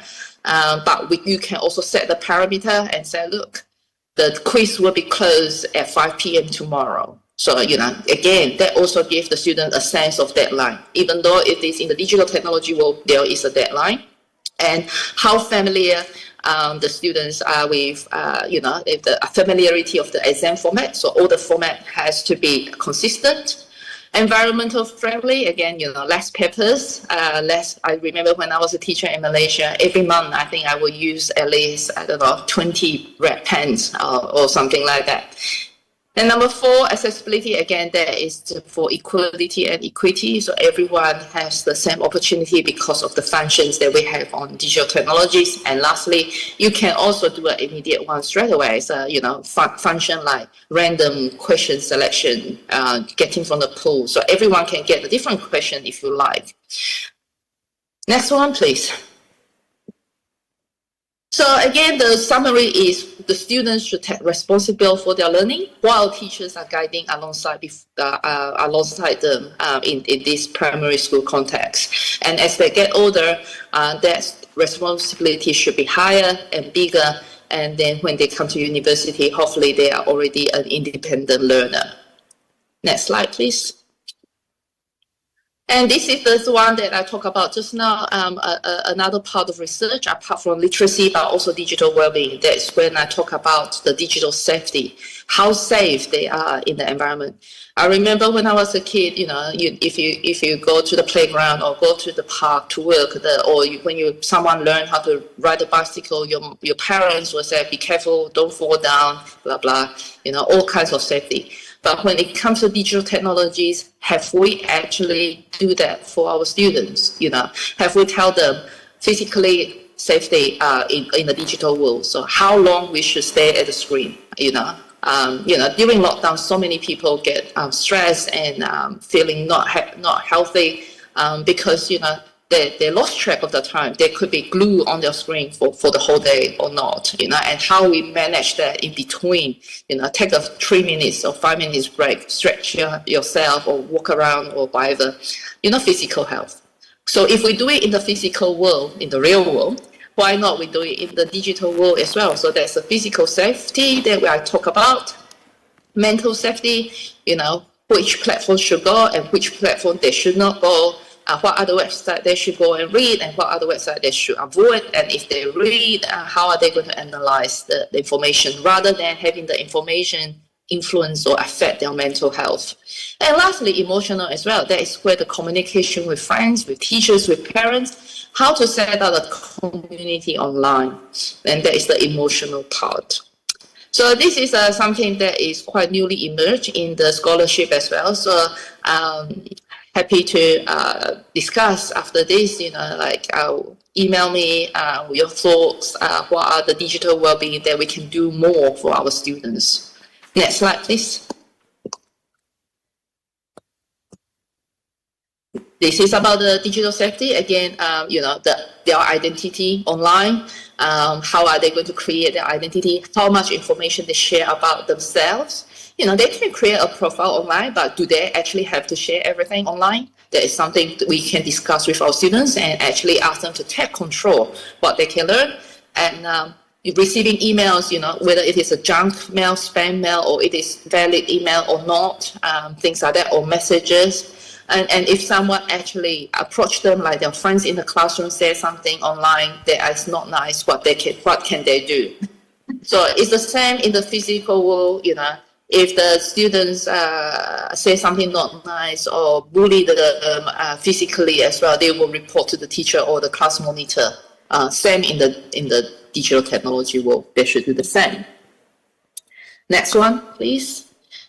So I think in summary, in conclusion, what I would like to emphasize today is, by learning you will teach. So again, as teachers, I think we should learn and keep ourselves up to date all the time, including the involvement in digital technologies. And then by teaching, we will learn, because then we will realize, this is what I have learned, but this come out this way for my students, and what can I do better for my students? Next one, please. So best practice for, so I will finish off my presentation with these 4 suggestions. One is balancing technology with traditional teaching method when we talk about transformation. It's not right or wrong, one way or the other, but how we strike a balance because of other factors such as your own school or institution's rules. Number 2, what are the strategies for effective and efficient integration of technology? And that is what I constantly researching since I was a master's student. So, there's different ways. And again, it's based on the context. Number 3, continuous professional development for educators. I can't stress enough, because, the students are getting younger. That's how I feel every time I go to the class and I get older. What is the gap? And have I actually keep myself up to date? And that continuity is very important. And lastly, we don't want to forget about the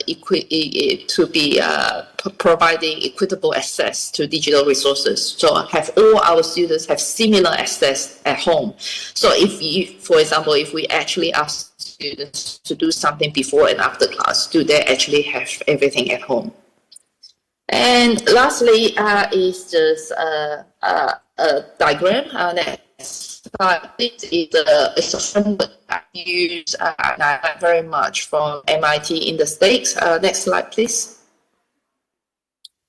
It's called Social Technical System. It's done, even though it's 1977, but it actually is still adaptable until today's world, because how social system and technical system work together. So especially when we talk about digital transformation context, how this system, people needs to be in it. So it's not just to develop. We can have the best technology tools in the world or most advanced tools in the world, but if people are not in it, it's not going to work. And I really like this framework, and have a read online if you are interested too. And I think social technical framework can be an underpinned framework for digital transformation in education. Lastly, it's just trying to be funny here. We say, next slide, please. When digital transformation is done right, it's like a caterpillar turning into a butterfly. So that means you bloom and thrive. But when it's done wrong, all you have is a really fast caterpillar. So we need to plan and think about how we want to do it in education, not only for ourselves, but most importantly for our next generation, which is our students. And I think I'm exactly right on time. So thank you very much. Any questions or thoughts that you have? Okay, Once again, thank you so much for having me. Thank you, Dr. Sim, for such an insightful lecture. Oh, okay. Everybody, let's give a round of applause for Professor Sim.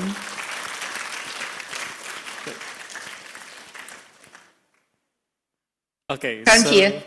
It's muted. So we are reaching out to the end of our conference today. So I just want to check if we still have questions about our lecture. I think you are muted. I think I can see someone with the microphone is talking, but I can't hear anything.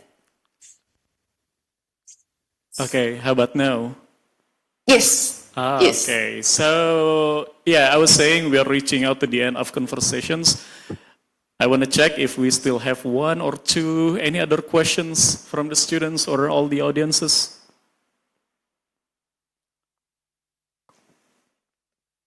Do you have, okay. Great, so.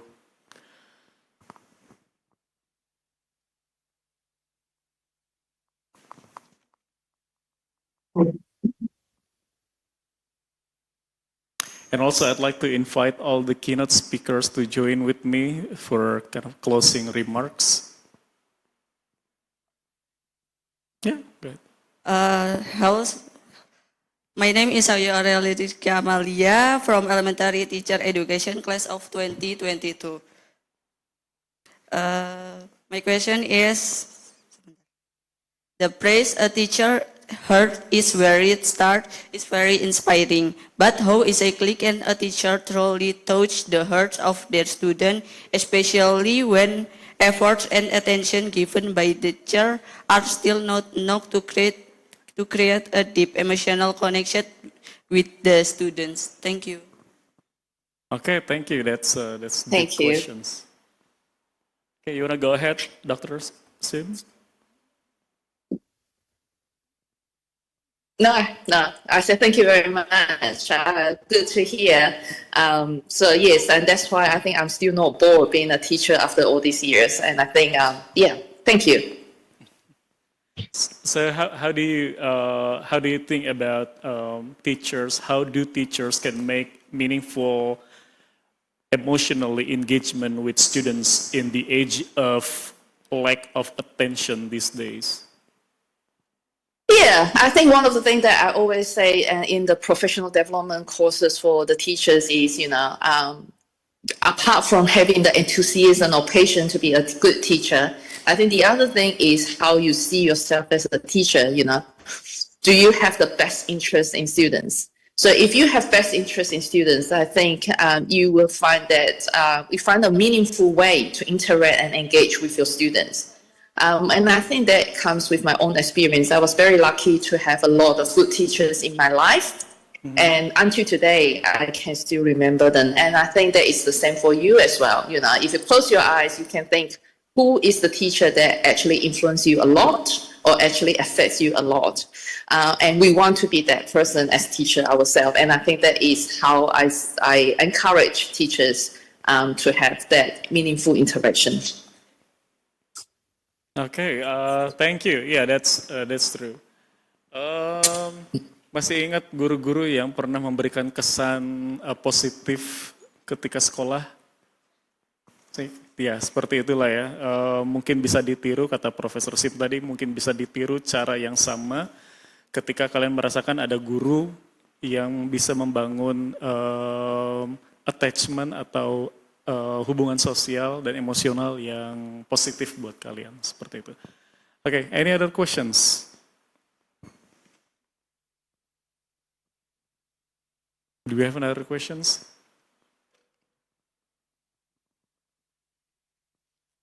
No. Okay, good. We have another one. Maybe this is the last one, the last questions. Sure. Yeah.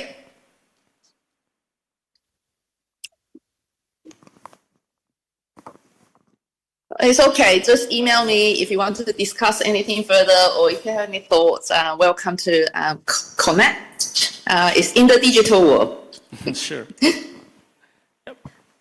Thank you for the opportunity. My name is Ayu. I'm from Universitas Negeri Surabaya.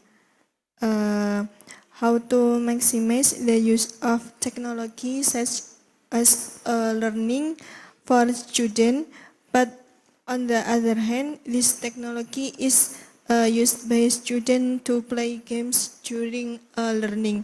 What should the teacher do? Thank you, Miss. Thank you. That's a good question because my first postgraduate diploma dissertation supervisor is looking into that game-based learning and teaching. So there is an area of research is about how to use games for learning and teaching. No right or wrong, I guess, is how you incorporate it and how do you see it yourself as a teacher. And also, even if you don't agree with the idea, how are you going to introduce the idea to the students? Because we all know that the students do play games at home or outside schools. And how are we going to balance that with teaching and learning? And there are some tools. I think some companies nowadays actually invent activities that can actually help learning in different subjects. And maybe that is something that schools or management can look into it and see whether it is useful for your context. Yeah, so search for game-based learning and teaching. There's a whole lot of literature in this aspect. Thank you. Does it answer the question? Okay. Okay, thank you, Dr. Sim. So I guess we are reaching the end of our conversations today. It's already 11:35. So I'd like to thank you for our guest speaker today, Dr. Akapin from Thailand, Dr. Arafik from Indonesia, Dr. Kamarudin from Malaysia, as well as Dr. Sim from Australia. It's such been pleasure to have all of you in this conference. Let's give another warm up applause for our guest speaker today.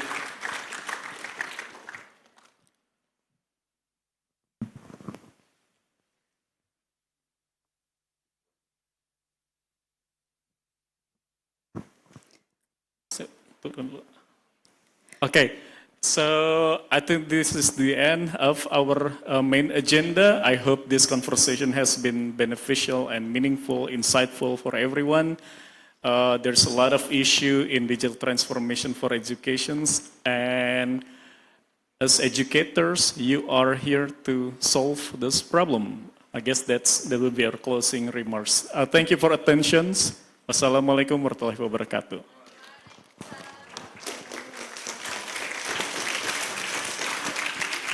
We respectfully invite the moderator and speaker to return to your original seats. Thank you.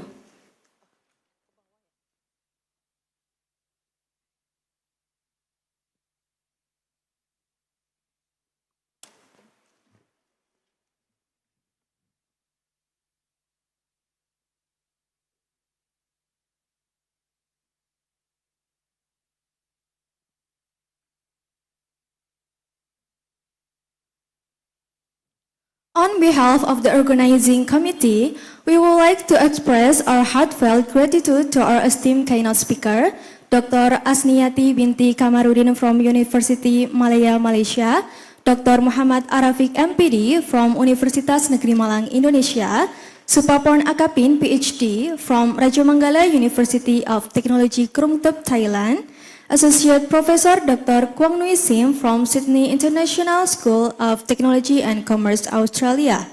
Your presentation have been insightful and have greatly enriched our understanding of the various aspects of digital transformation in primary education. We are truly honored by your participation in this event. We will also like to extend our deepest thanks to our moderator, Taufik Ihsan Slamet, PhD, for expertly guiding the session and ensuring a smooth flow of discussion. Your contribution have been invaluable in enriching today's event. As a token of appreciation, we would like to present certificates for our esteemed speaker. We kindly ask Dr. Asniyati binti Kamarudin from University Malaya, Malaysia, Supapon Akapin PhD from Raja Manggala University of Technology, Krungtep, Thailand, Associate Professor Dr. Tubagus Ahmad Darajat MPD, to please come forward to receive the certificates. We invite the Dr. Muhammad Arafik MPD to come forward and help present the certificate to the speakers.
Next, the certificate will present online to Associate Professor Dr. Kwong Nui Sim from Sydney International School of Technology and Commerce, Australia.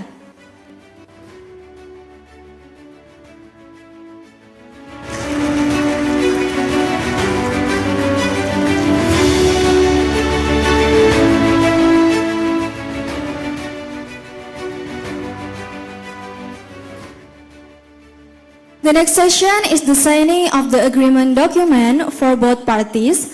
We kindly ask Dr. Asniyati binti Kamarudin from University Malaya, Malaysia to come forward. And Dr. Muhammad Arafik MPD from Universitas Negeri Malang, Indonesia.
Muhammad Arafik MPD may remain in your position.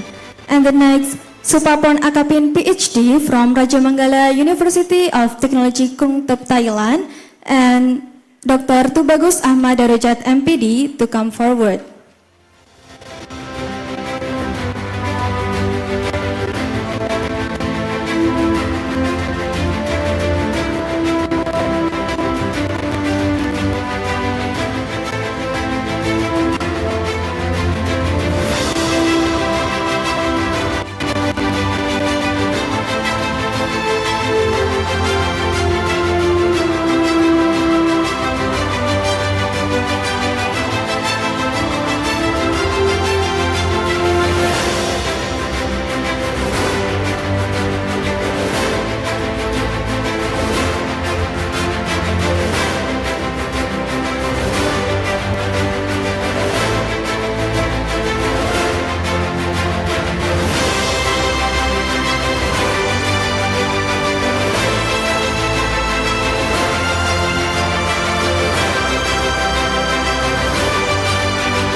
May we invite the Mr. Tubagus Ahmad Darajat MPD if there is anything he would like to share and convey.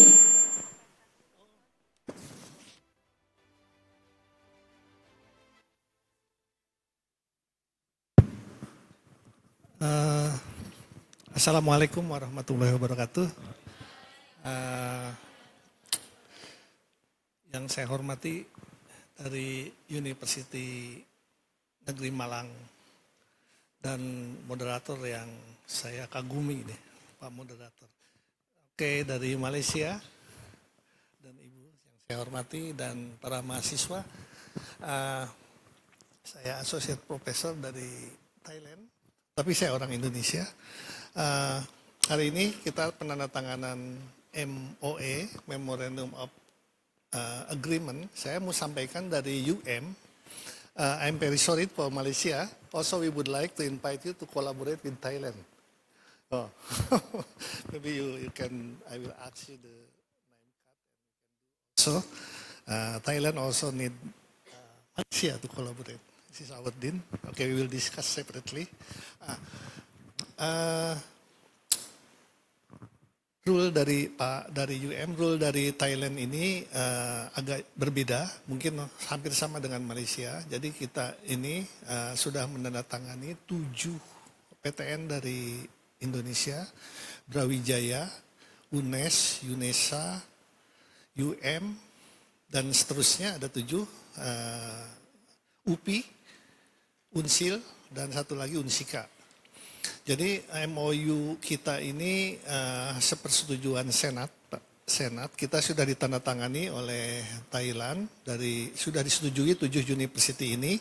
Jadi kami punya misi sekarang ini mau diskusi dengan pihak Bapak tentang activity setelah MOU ini.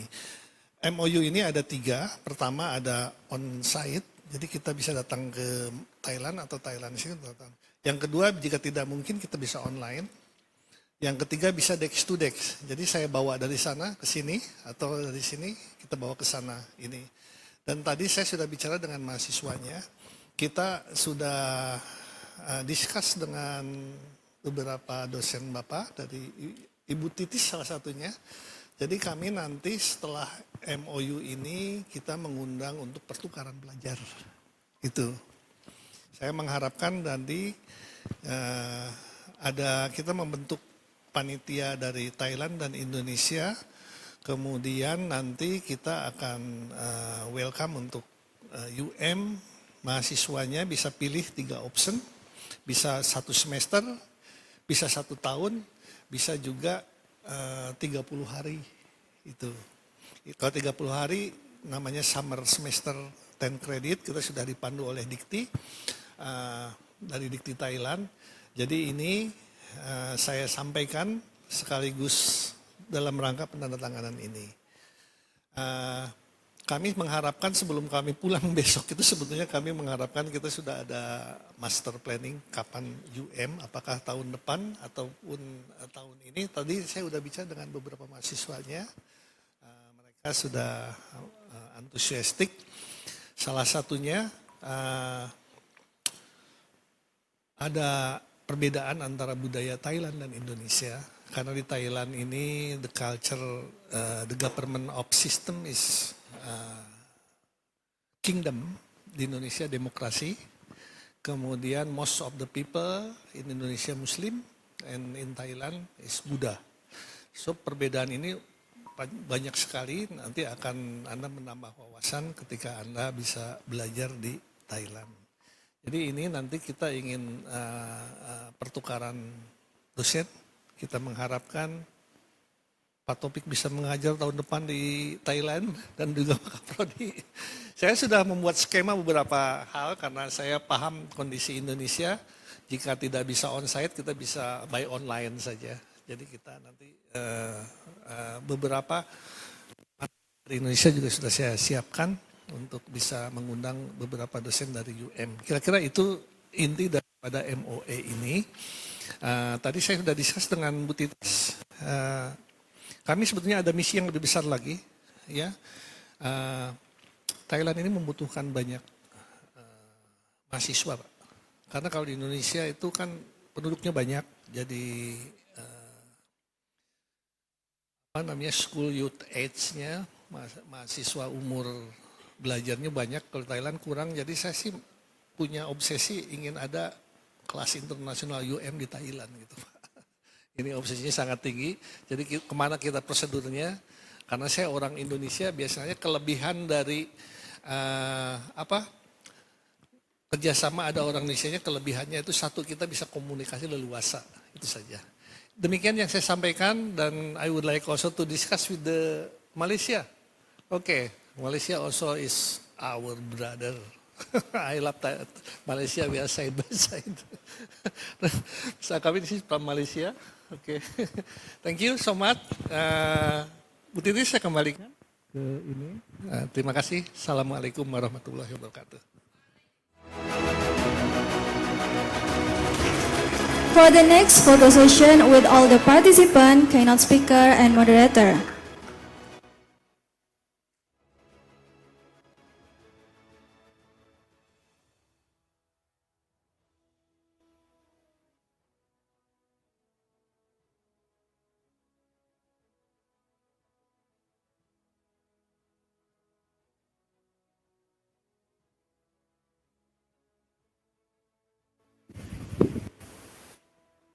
For the next photo session with all the participants, keynote speaker and moderator.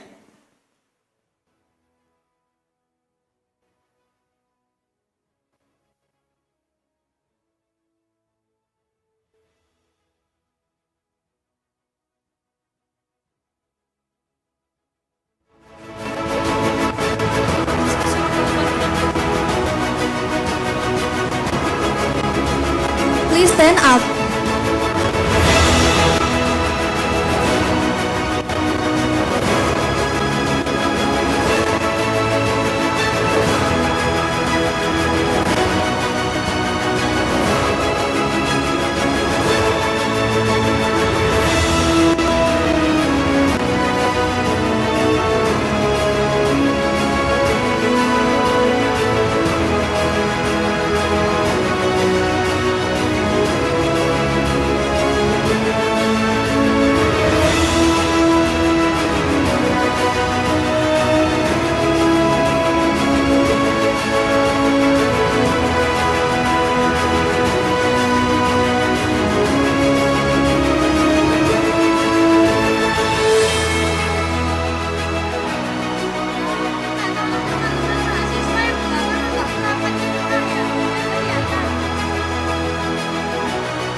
Permisi, minta tolong teman-teman mahasiswa yang pojok sana agak merapat ke tengah biar kelihatan semuanya.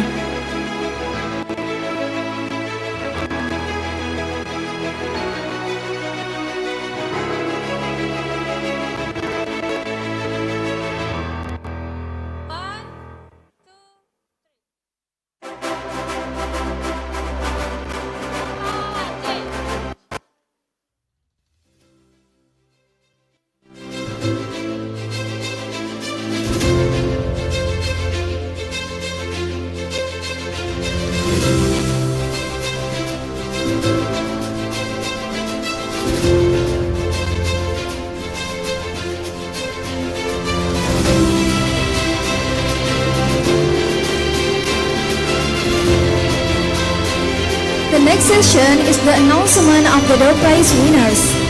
I will read the name of the lucky participant who will receive today's door prize.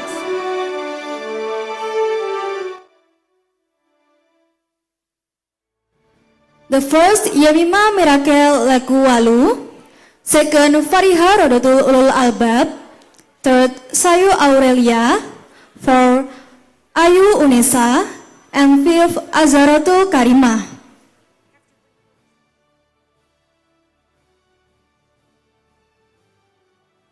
To the participant whose name I mentioned, after the event concludes, please contact the committee to your claim door prize. As we move forward, I would like to remind you that the next session will be a parallel presentation. This session will be conducted online via Zoom with 15 breakout rooms. Each room will be moderated to ensure a smooth and productive experience. Let's have a big round of applause for our distinguished speaker, moderator, and all participants who have made this event a success. We look forward to welcoming you to International Conference of Research, Innovation, and Technology on Elementary Education in the coming years. Wishing you all a wonderful ahead. Wassalamualaikum warahmatullahi wabarakatuh.